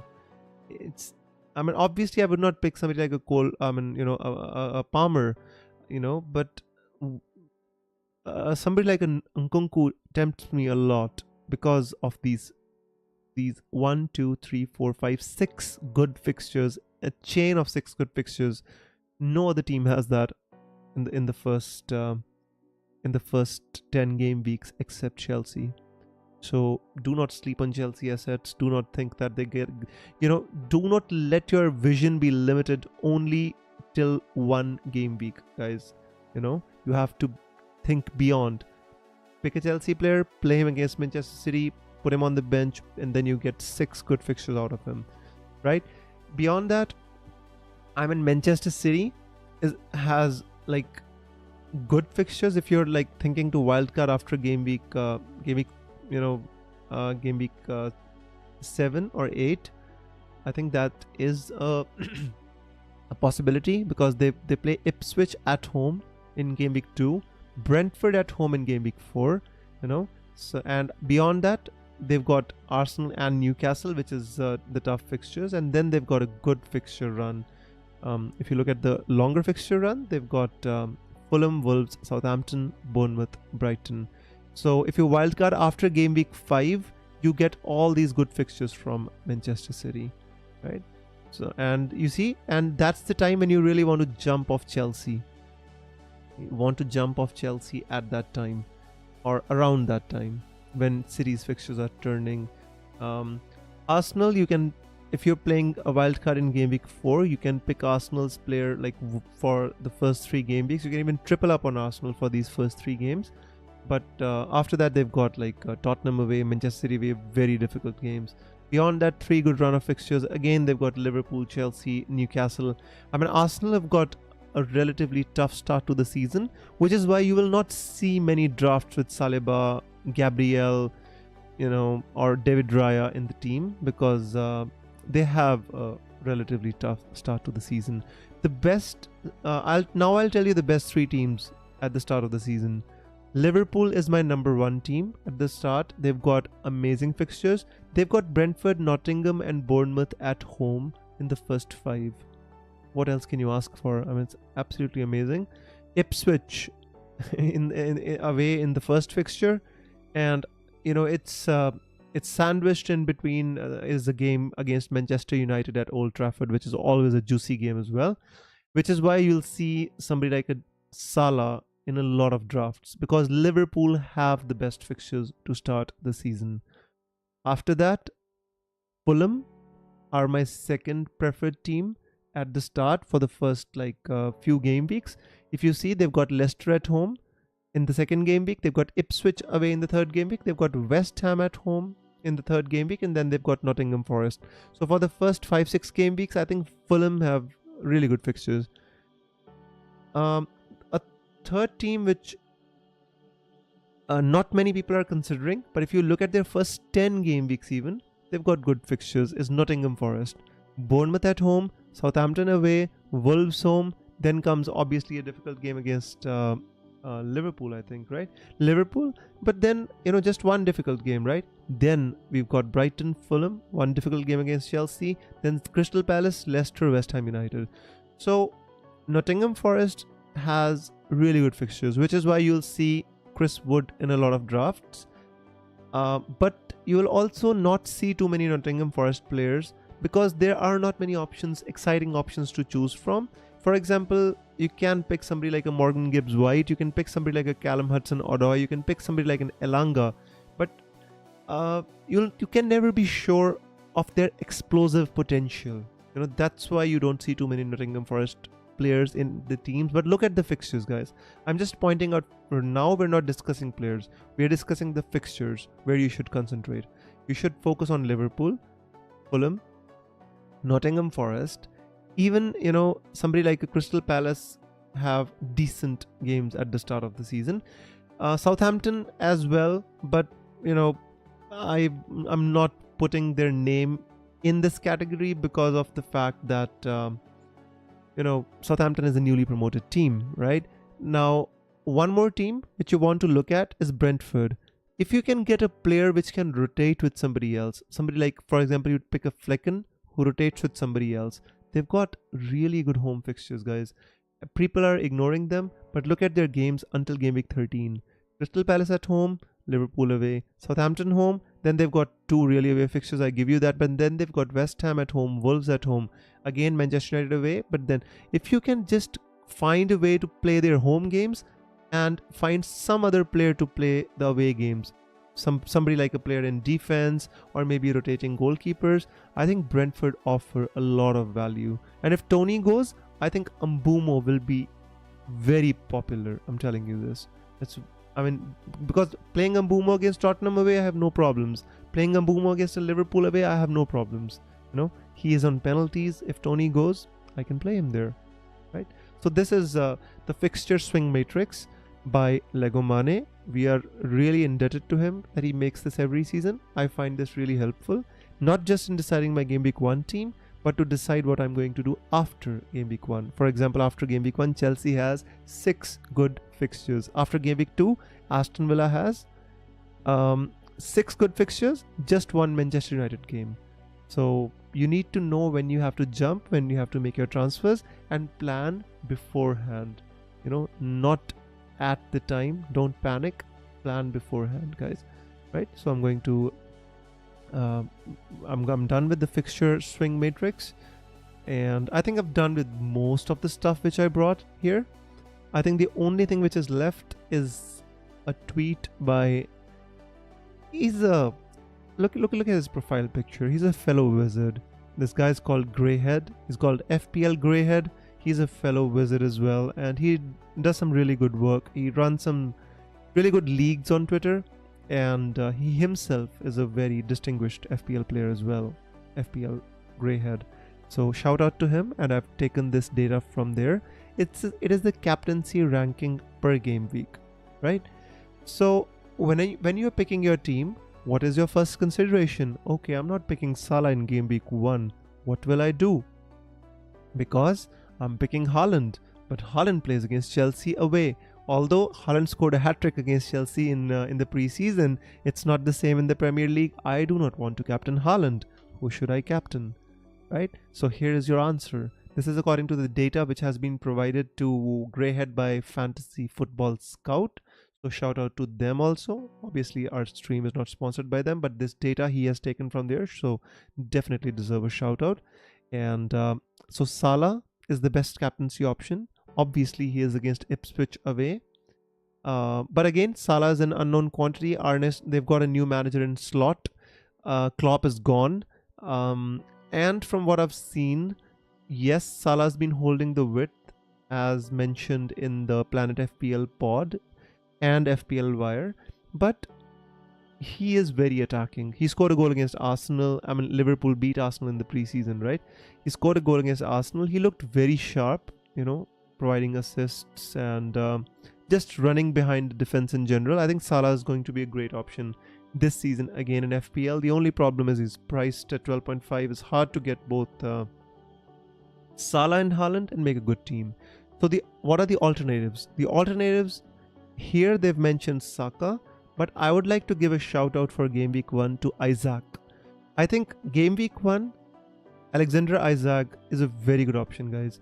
So if you're having Isaac, I don't think you should be worried about your captaincy in game week 1 at least. Obviously you can captain the robot, you can captain Haaland, there's no problems there. But there's an alternative, really good option in Isaac if you want to captain. So if you ask me, would I captain Saka or would I captain Isaac in game week 1? If I don't own Salah, I would captain Isaac, right? There are other good options like Odegaard, Son. I would like to give a shout out to Bruno as well. They've got a home fixture against Fulham in game week 1. It could be potentially, if you own Bruno, you could captain him, because guys, this talisman theory by who got the assist, he does this talismanic theory, right? So Bruno is a talisman of United. He's on penalties, he's on most set pieces, and he will be on the end of some of the finishes as well. So game week 1, I'm giving my own ranking. I would go with obviously Salah number 1. I would go with Isaac number 2, and I would go with Saka as number 3. Obviously, in the end, I don't know. We could all FOMO and panic and captain Haaland against Chelsea. That is also a possibility, but for now, we're just ranking them on the basis of the potential of points they can score in Game Week 1. Game Week 2, Ipswich at home. You want Haaland for this fixture. You want nobody else. No Salah, Saka, Foden comes close. I mean, Foden, I'm not sure is going to how many minutes he's going to get at the start of the season, because of the fact that Phil Foden has been in Euros. England went deep and he played a lot of games. But Foden, De Bruyne, Palmer, they're good options. Chelsea, obviously, I told you they've got a good fixture swing. After the first game week against City, they've got 6 good fixtures. So obviously Palmer, even somebody like an Nkunku could be in with a shout. Saka, Eze, Muniz, Mateta, I wouldn't go there. The red ones, I would never go anyways, But in the case of Game Week 1, I would go Isaac, right? So the second best option is Salah, obviously. Salah, first 5 fixtures, game week, you can captain Salah. Anyway, you'll see Salah amongst the first 2 names in many game weeks. So game week 2, Haaland is the best option. Nobody comes close. Against Ipswich at home, nobody comes close. Game week 3 is interesting, right? So why is game week 3 interesting? Game week 3 is interesting because in game week 3, City are at West Ham United away, which is not really a bad fixture, but Arsenal are at home to Brighton. Liverpool are away to Manchester United. So there are no obvious captaincy options amongst the Haaland and Salah, right? So then you have to look ahead. Now Chelsea play Crystal Palace at home, and Arsenal play Brighton at home, guys. So this is where you can get the advantage by planning ahead, that I want this player in game week 3 because I want to captain him. So Saka is captainable, definitely captainable. Palmer, obviously, if you own him, I would not, but I will not own him. I'm not saying I would not own him, but I will not own him because of Maresca, change in management, and a lot of players as well. I'm not even sure if he's going to play on the wing like he used to. So I would go with Saka. Haaland against West Ham away, you can easily captain Haaland in any game week when you want to, but Saka is a shout out. Now Watkins as well. Watkins plays against Leicester away. I would not be against captaining Watkins if you own him in game week 3 as well. So let's rank number 1 for me, because I don't think a lot of people own Palmer. So I'm saying Saka, Haaland, and then Watkins, right? Odegaard comes in every slide, but not sure how many people will actually have Odegaard, right? Game week 4, fairly obvious, guys. Game week 4 is fairly obvious because City play at Brentford. City play against Brentford at home, but they always kind of struggle in this game. So, obviously you can captain Haaland. Salah plays against Nottingham Forest at home. Watkins plays against Everton at home. Great captaincy options all around in game week 4. Obviously, Chelsea deserves a shout out as well. As I told, Bournemouth away, but again, I would rank just simply Haaland number 1, Salah number 2, Watkins number 3. So you can see now Watkins have started to come into the picture here, right? So do pay an attention to the fixture swing that comes after game week 2 for Aston Villa, right? So I said in game week 3, Watkins can be captained. In game week 4, Watkins can be captained. He's my number 3 as well. So do pay an attention to the fixture swing matrix. Game week 5, guys, Salah, obviously, Bournemouth at home. Watkins again. See, Watkins again comes into the mix. Wolves, at home as well. So Haaland, you'll not touch Haaland in this game. And Saka, Haaland, because Arsenal play City in game week 5, you won't come close to them. So basically, Salah is the number 1 captaincy option. Son, obviously, I'm not sure how many people will own Son, but obviously if Solanke now starts playing, Solanke could be in with a shout here, because I think this captaincy matrix was made before Solanke signed for Tottenham, but I think Solanke comes into the picture. But do you see Watkins? You see the name of Watkins popping up here as well. This is what I would like to, tell you about the fixture swing. He plays against Wolves at home. You can captain Watkins. You can captain Salah against Bournemouth. Obviously, if you own Salah, you can captain him. Definitely can. I know, but just kind of need to pay attention to which players you want. Game week 6, again, Saka is the best option. Again, I told you after game week 5, Arsenal and City, when they've played each other, then they've got this fixture swing. So Arsenal actually play against Leicester at home, then they play against Southampton at home, then they play against Bournemouth away. So these 3 fixtures are really, really good. So in game week 6, I think Saka is a very good captaincy option. Watkins, Ipswich away. Do you see the appeal of Watkins, guys? Starting from game week 3 up till game week 6, every game there's an appeal of Watkins. Now, I will now give you a caveat as well. Let me play the devil's advocate and tell you, it's just, I'm not sure how many of you will be actually able to captain Watkins when you own Salah or you own Haaland. I'm not sure how many of you will be actually able to captain Watkins. It takes courage to get off these premium captaincy options, right? That is one thing which I can tell you. It is always very difficult. But if you can get off them, then you have some options. You have Watkins, you have these Sakas, you have Palmers, and Chelsea, they play in the playoffs of the Europa Conference League. But if you ask me, I do not think that Palmer and Nkunku, they will be involved in the playoffs of the Conference League, which happen, I think, after game week 3. I think, if I'm not, yeah, I think they happen after game week 3, international break as well. So so game week 6, I think Saka obviously is a great captaincy option. Palmer, I'm not sure if we'll have the confidence to captain Nkunku by game week 6, but if he starts the season well, if he's banging in the goals, I mean, you can captain Nkunku as well, But then Haaland, again, difficult fixture. Salah, you always write the name of Haaland because he's Haaland. Here the name of Havertz shows up, but I'm not sure how many people will feel confident enough to kind of captain Havertz. So this is the captaincy rankings, guys. I added my own explanation to this, but I picked it up from FPL Greyhead at @Greyhead19 from Twitter.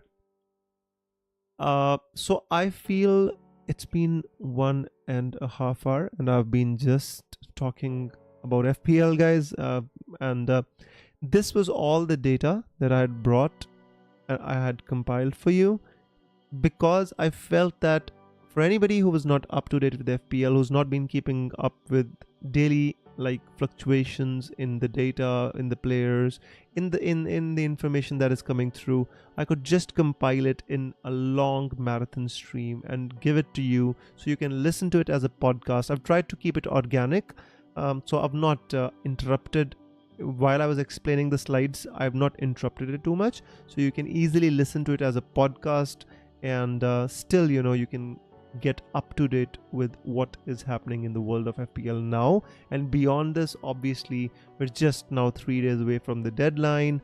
The drafts will be made, FOMOs will happen, and a lot of other stuff will go on.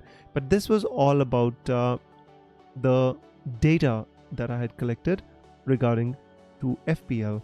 Now let me open the chat for comments and questions. If you have specific questions, if you have any comments on whether you enjoyed the stream or whether you're enjoying the stream, and if you have any questions for me in the data which I've presented, or anything, just let me know, guys, and then we can just move to the transfers page where we can actually look at the FPL screen, the real FPL screen. So yeah, please, guys, if you have any questions, if you have any doubts regarding to what I discussed, please let me know. And meanwhile, let me fix the chat, which obviously is not appearing here in the box.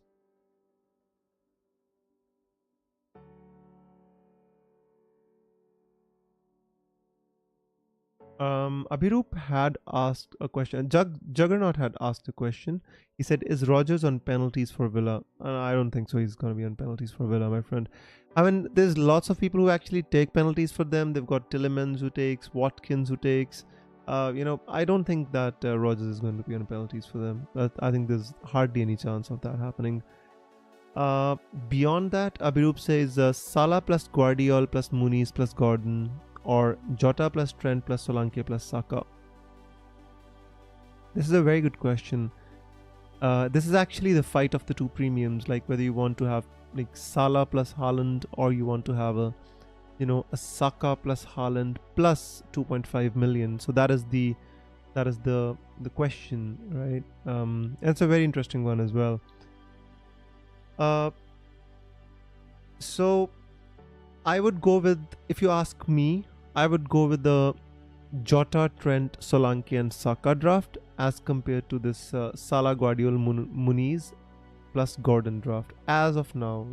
Although some players like Gordon I would include in the other draft as well. I don't think that Gordon is not possible to be included in the second draft, but for your question, my friend, I would go with the second option.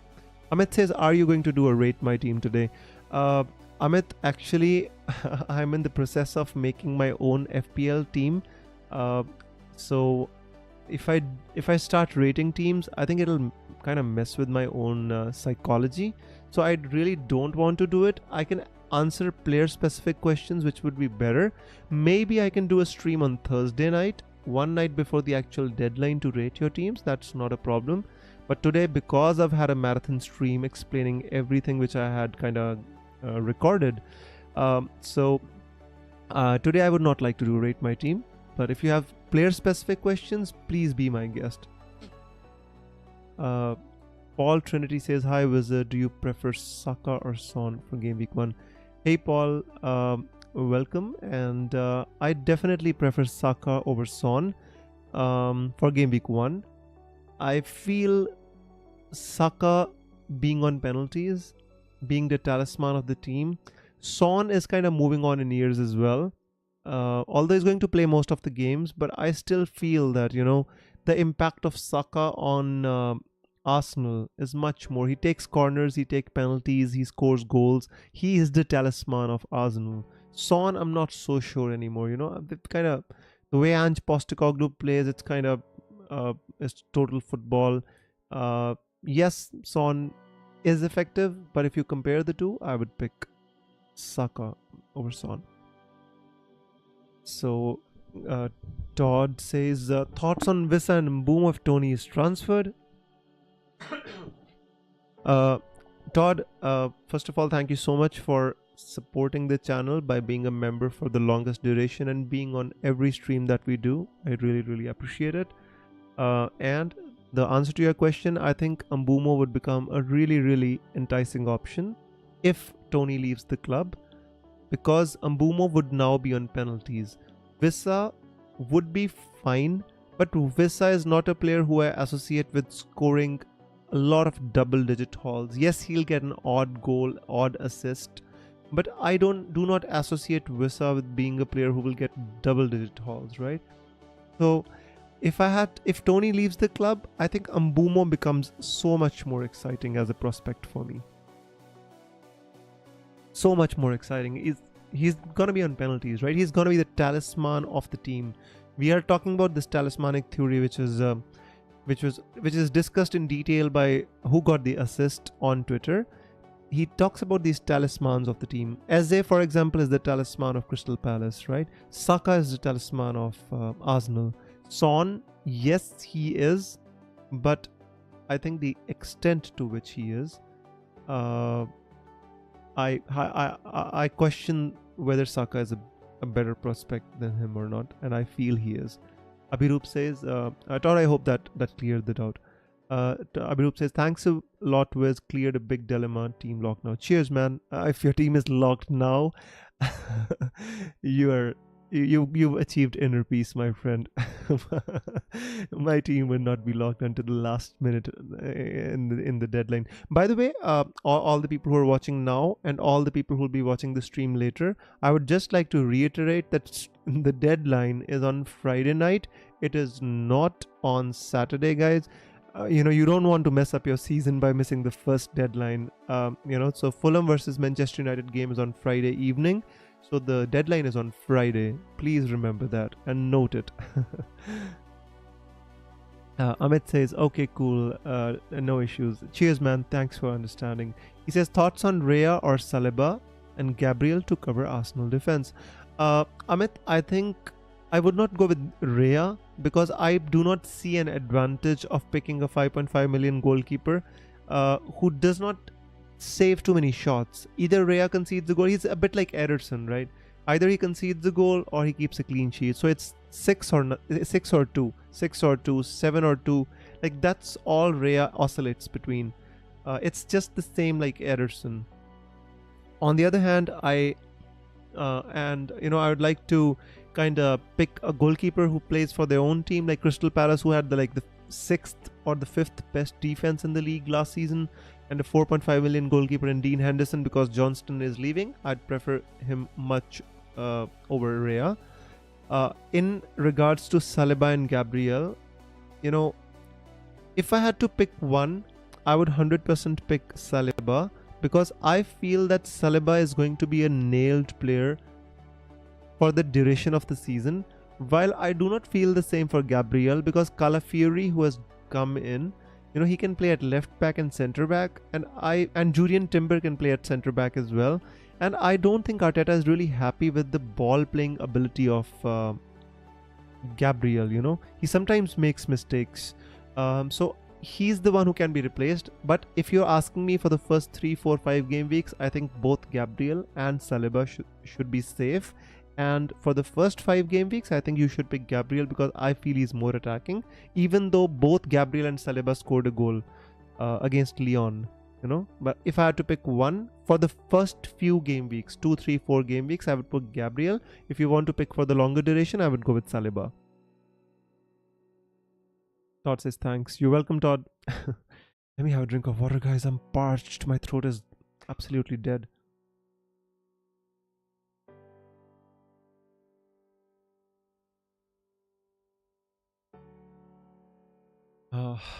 Right. I'm here, guys. By the way, I would also like to we are coming to the end of this live stream, not continue streaming for very long for now. Guys, please, if you want to help me do FPL, the way I'm doing it, I would honestly, it would help me if you would become a member of the channel, just for a price of a cup of coffee. If you can, do help me. Otherwise, I'll still continue doing it anyways, because I love FPL, and that trumps everything else. The second thing is, I will close this stream by talking about how to make an FPL draft and how I make my FPL team. So I'll answer a few questions and then we'll move on to how to make a good draft for FPL.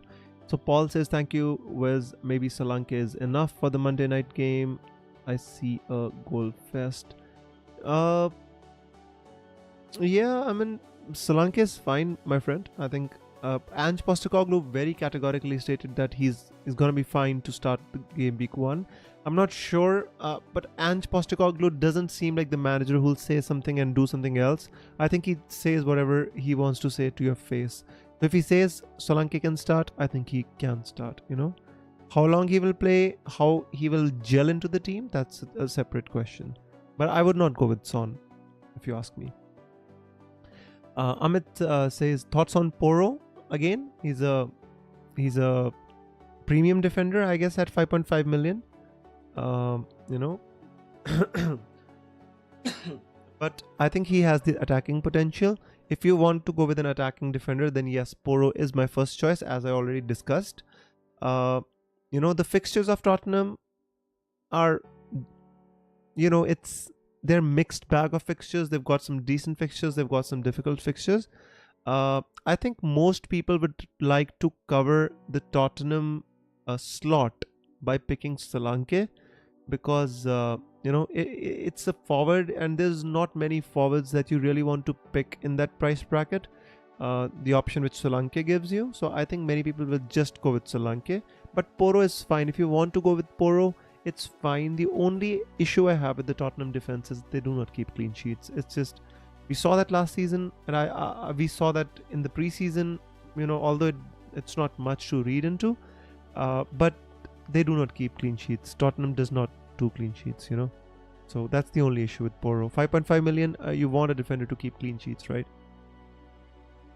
How to become a member of the channel, says Abhirup. Abhirup, there's a button right next to subscribe. It's called join. You can click on join and you can become a member of the channel. It'll show you 3 options and the perks that come along with becoming a member.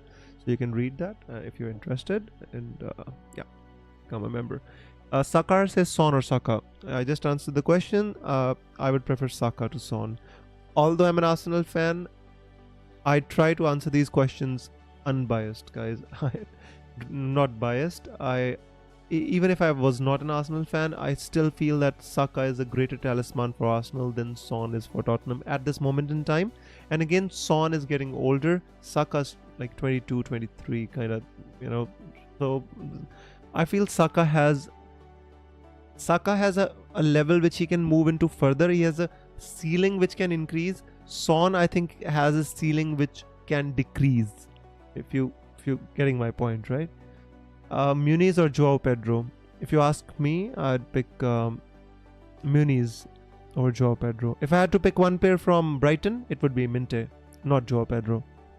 But if you're looking for a striker, obviously, I get that. So I would go with Muniz. Because I feel that Fulham don't have a striker, and Muniz will start most of the games. I think Vinicius is just a backup, not a first choice. Right, guys. So we'll keep on taking the questions while I'm live streaming, so don't worry about that. Let me now come to the fact, I've already discussed this lots of times. There's a video on my channel, how to make a best FPL team for game week 1. I'll just briefly discuss how to make your FPL team, because I am a very, very a late comer. I make my drafts very late. I absorb all the information, then I make my drafts, right? So that is why I'm discussing, because you've already made like hundreds of drafts. I've seen people on Twitter, like they said they've made 100 drafts and then now they're back to the first draft. So yeah. Porro or Munoz or Robinson? I would go with Munoz out of them. I really, really like his attacking threat. It's amazing. Right, guys. So first of all, guys, pick your core. Pick the core of your team. Okay? Pick the core of your team.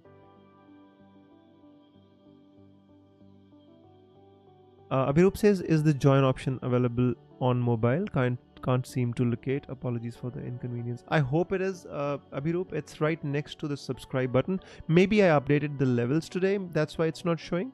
It's right next to the subscribe button. So just explore that one. Otherwise, you can become a member in the next stream as well. Only the fact that you're interested in supporting the stream means a lot to me. So the next one, guys, you just pick the core of the team. The core of the team is the player which you 100% want in your team, right? You can't live without him. Like, you just have to have in your team. You have FOMO, you'll miss out. So pick Haaland, right? What is the second player you want in your team? You want Isaac. You pick him. This is the core of your team. You'll not go without him. Pick your core. Then pick, first you pick the spine of the team, or you pick the core of the team. So the goalkeeper, for me, Henderson is practically locked. Unless both Anderson and Gehi leave, then I might change my stance. Otherwise, I think this guy is locked for me, right? Next, for example, this is not my team, by the way, guys. I'm just making a team as an example. I will reveal my team obviously in the coming 1 or 2 days, but right now I'm in the process of making my team, and I do not want to kind of get ahead of myself and say that I've finalized my team. I have not. So Henderson, Trent Alexander-Arnold. I want Saka. I'm not going with Salah as of now. I'm pretty sure that my second premium, if you can call Saka a premium, would be Bukayo Saka. It will not be Salah, because I feel that Salah, 12.5 million is very expensive, and I just do not. I can't make a really, really good team with Salah, and then I have to compromise, right? So this is the kind of core of my team. These are the players which I really, really want in my team. Obviously, I want Trent Alexander-Arnold because he has like really good fixtures. He's got this Ipswich, Bournemouth, obviously United away. But then the first 5 fixtures, I want Trent Alexander-Arnold as well, right? So now if I'm not picking Salah in my team, for example, let's go with the fact that this is the core of my team, right? This is the core of my team. Somebody else might not want to pick Trent Alexander-Arnold. It's fine. You can pick somebody like Guardiola. I'm fine with that. It's all up to you what you want to do. For now, I'm telling you how you make your teams, right?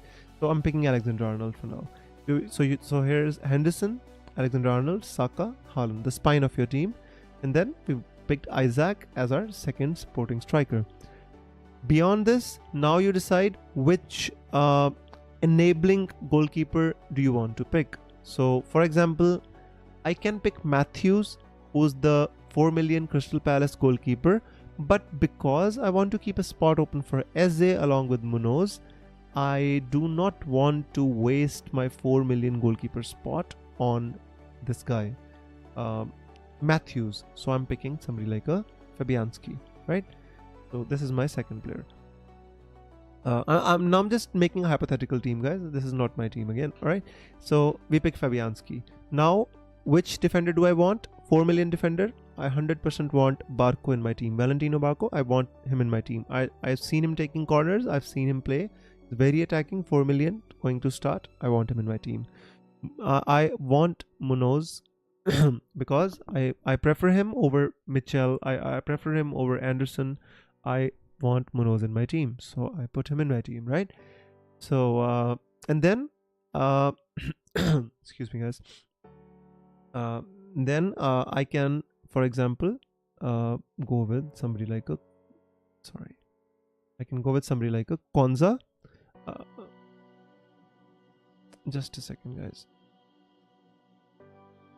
So let us say I want a 4.5 million defender. I don't know what I want to do. I don't realize which player I feel is the best for my team. Then I have this table I would refer. Who is the 4.5 million defender I want to pick? I've written Anthony Robinson or Ezri Konsa. And I've seen Aston Villa have got good fixtures, and maybe I want to pick the Aston Villa player, right? I'll just go here. I'll pick Konsa, right? So I pick Konsa right here, Ezri Konsa, and I have a pretty good defense which is ready, and now I just need to pick another non-negotiable midfielder which I want. Because I'm not going with Salah, I 100% would like to go with Jota. See, if you're not going with Salah, you cannot cover the Liverpool place with only picking Trent Alexander-Arnold. That is beyond the question. So I would highly recommend you that if you're not going with Salah, at least pick somebody like a Jota, because he's been really good in the preseason and he's going to start at number 9. I do not think Darwin Núñez is going to start, and Jota can play on the wings. He can play on the left wing. He can play as a striker. He can even play behind the striker. So I think he's going to get 60 odd minutes per game. But the way their fixtures are lined up, I think he can do some damage. So, and if you saw the goal he scored in their last preseason game, it was a left foot volley from a pass by Trent Alexander-Arnold. Man, it was delicious. It was absolutely amazing. Now, how much money do I have left in the bank? I've got 30 million left. I hope you can see my screen. So I want to kind of move on. I want to pick another player. Let's say I go with Eze.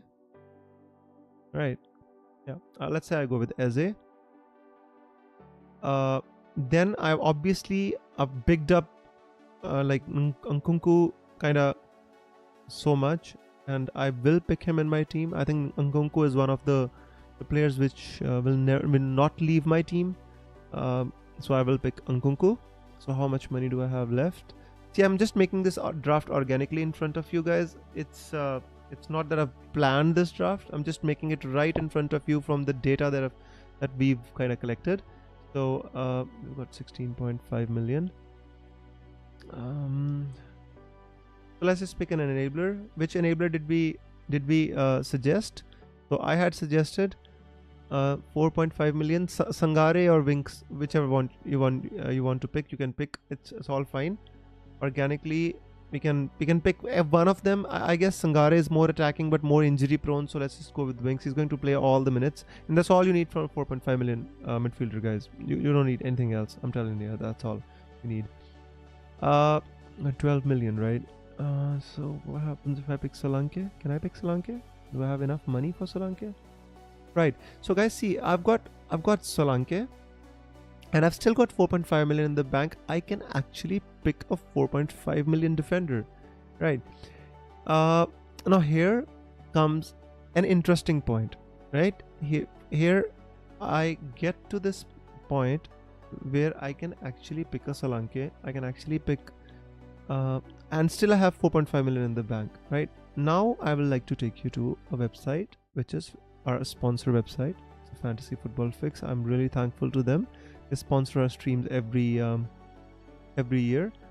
They don't they give us the ability to access the website on the live stream, so we can show you what Fix is all about, and I really like this website. This is the best feature, one of the best features I like about Fantasy Football Fix. It shows you the rotation. So now I've got Ezri Konsa, right? Let me show you.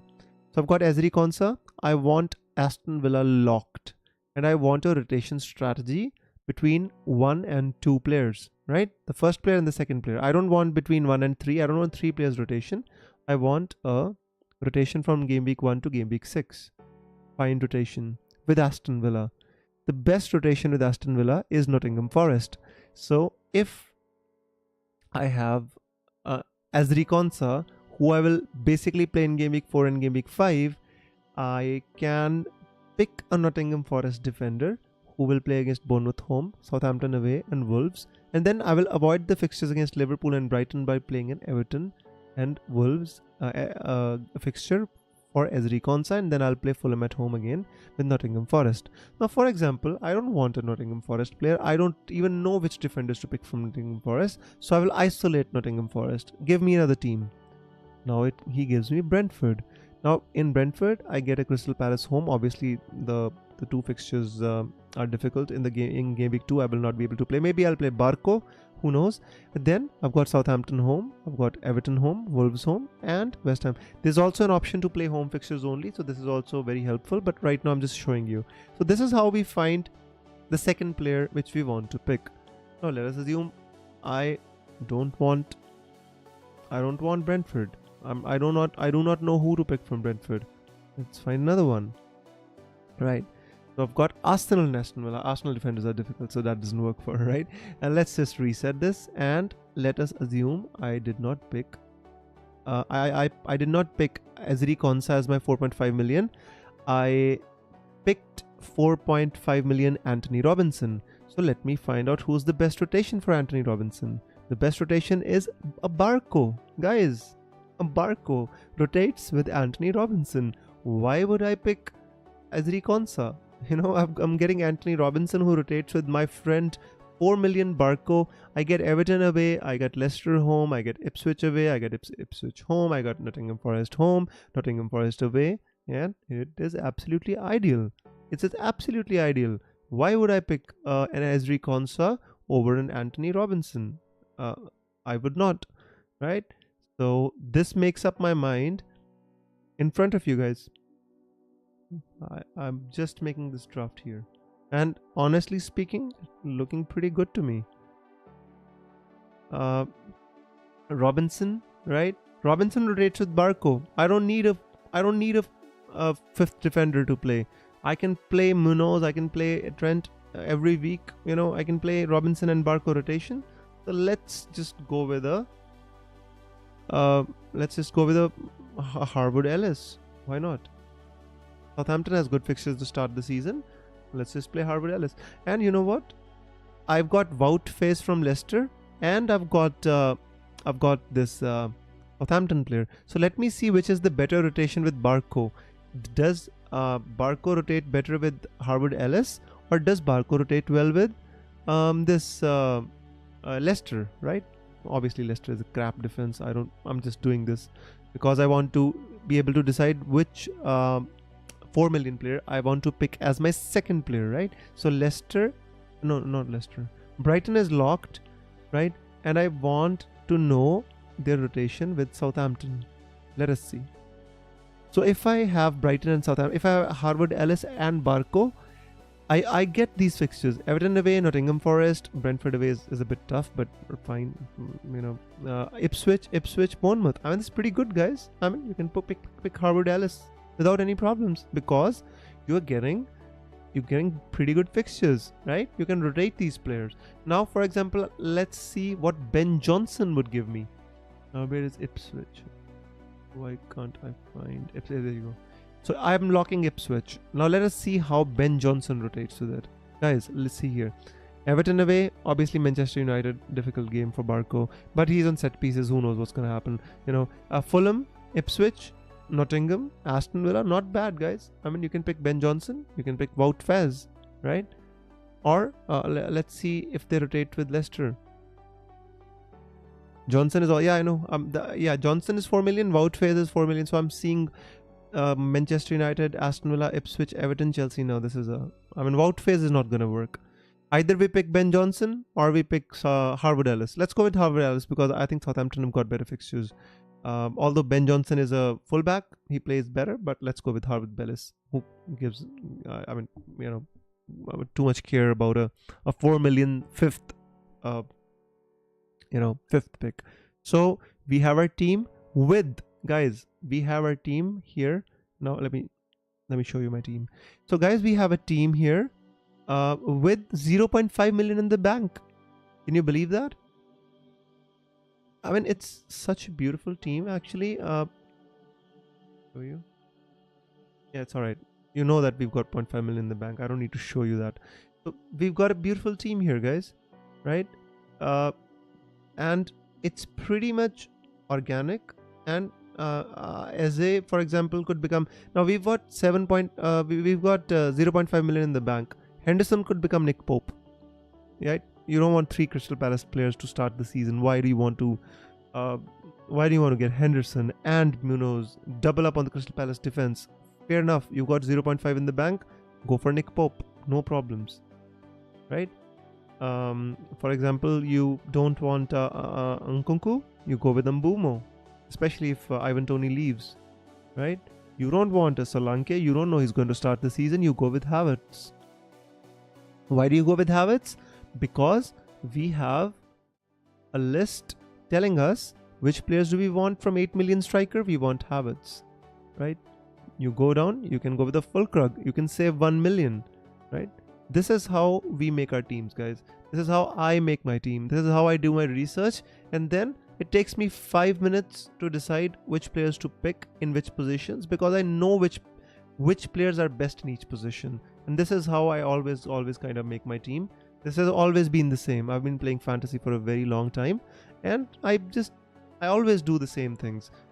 You know, I've picked a different draft from this one. For example, I have a Salah draft ready.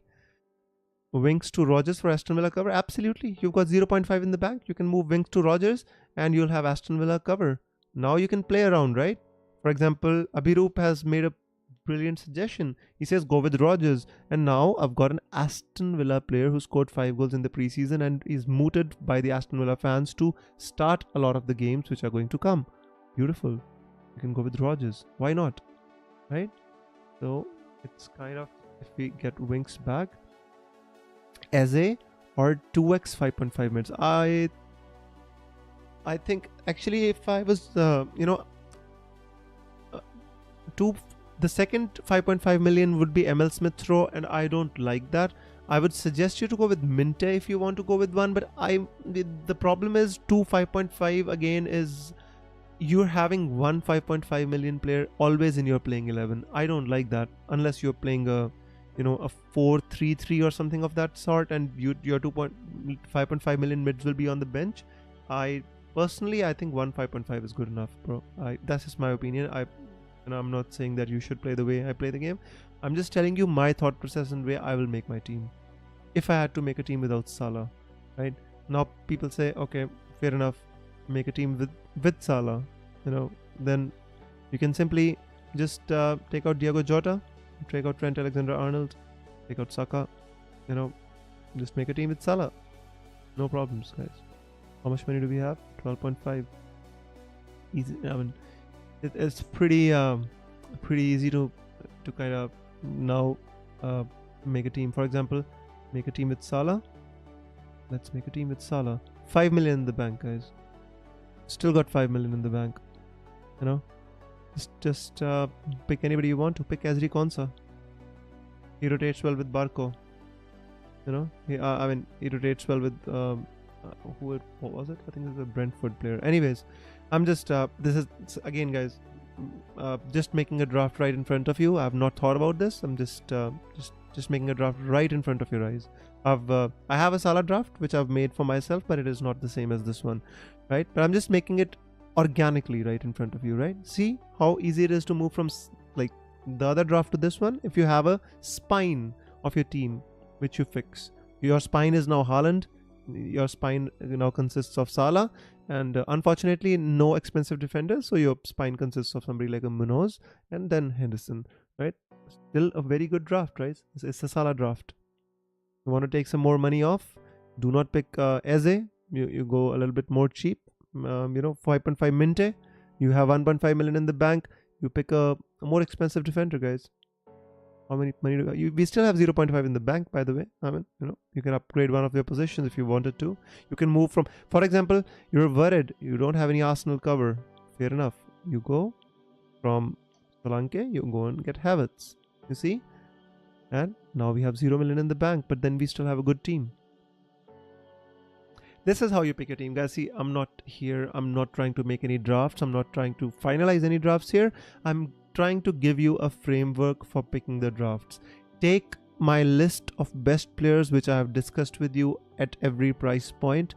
Pick a spine of your team and just fill the rest of the positions. Just sprinkle the rest of the players around and you will have a beautiful team. You will have a beautiful draft. It is like permutations and combinations. The more you do, the more you have fun. But always I recommend save the first draft that you made, so you know what your thought process was and what your thought process is as of now. Because when you look at the drafts on Twitter and everywhere else, you get this FOMO, and it leads to mistakes. It leads to having players in your team which you never wanted. It leads to having to start the season with the Leon Bailey. And sometimes these things work out for you, sometimes they don't. But you play your own game. You are responsible for your own decisions, and that's how it works, guys. So we made a couple of beautiful drafts. I want to actually go to the previous one. Because I am personally right now not going with Salah, so I am going. I'm going to make my previous draft, and I would leave it here. I would leave my stream as it is. Right? What did we do? Yeah.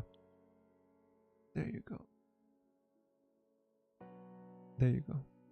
What, guys, did we make any other changes? I am not sure. Do we have 0.5 in the bank? Yeah, we do. So this is a draft which has 0.5 million in the bank, and it looks pretty good to me. We picked Robinson because he rotates well with Barco, guys. I mean, it's absolutely amazing that Barco and Harvard Bellis are rotating with each other. Robinson is rotating with Barco. You've got 4 million playing players who are rotating with the 4.5 million player. It's absolutely fantastic. You can pick a 4.5 million Konsa. We have the money. You want to keep it in the bank? You can keep it in the bank, guys. You have all the options in the world.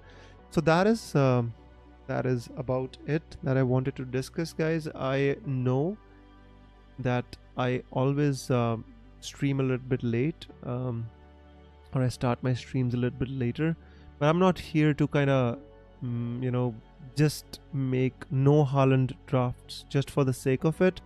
I'm here to actually provide value to the Wizard community, who actually want to play FPL, who want the real information and not just making no Haaland drafts, no just for the sake of just kind of making drafts. I do not want to do that. So I gave you a lot of information. It was a very, very long stream today, guys. I really hope you enjoyed it, and I really hope that you find value in today's stream and you revisit the stream, especially the parts of the stream where I just exclusively was having this monologue and discussing my slides rather than answering the comments, because that way it is much more listenable or much more relatable. Once I start answering the comments, then the rhythm kind of goes. So guys, if you have any last thoughts, any last comments, I would be happy to take that, and after that I would like to kind of close the stream for today. Abhirup says thoughts on Lewis Hall as a 4.5. I like Lewis Hall. I'm just not sure how long he's going to start, because they've got Burn, they've got Livramento, they've got options there. So I'm not sure how long he's going to start. How long he's going to be in the starting 11. Hall, I know he's going to start the season, but I'm not sure how long he's going to be in the starting 11. If you think he's going to start a lot of games, I like the option of having a Newcastle defender at 4.5 million. I can tell you that. Todd says thanks, we'll see you on Friday. That would be awesome, Todd. I think I'm going to be able to, if I feel the need, although I've actually made the drafts here. I did not intend to do that. I actually intended to keep the drafts for another stream, but I think the stream would be incomplete, discussing FPL for 2 hours and not making a draft at the end of it. It would take the icing away from the cake, right? We actually want a cherry on the top. So I made my drafts now. I'm not sure if there's going to be a need for me to do a Thursday stream or a Wednesday night stream, so hopefully I'll be there with you for the deadline straight. But if I feel I need to talk about something, there is something comes up, a new transfer happens or whatever, I'll definitely do a live stream and update you guys on all that you need to know. So on this note, guys, I thank you very much for being a part of today's marathon kind of stream, the initiation stream, and I hope you find value in all the information that I've shared here, and you come back to it, and you kind of helps you make a perfect draft for your game week 1 team. Hey Neil, good evening, and we're just about finishing, my friend. You'll have to kind of go back and watch the a lot of stuff that we covered over the last 2.5 hours, I guess, or 2 hours 10 minutes, I guess. Right, guys, so thank you so much for being here and staying patiently on this live stream. I will see you on Friday's deadline stream. Till then, guys, take care of your health. Do not FOMO too much. Do not make too many drafts. Just enjoy this time, because this is the only time when we all have FPL rank 1. And it just goes downhill from here. Unless you will FPL, then that would be awesome. Neil says it's gotten from a birthday party. See you on Friday. See you, Neil. I hope you had fun, and I hope you're enjoying making your drafts. Cheers, guys. FPL Wizards signing out. Take care of your health, and I will see you on Friday. Bye.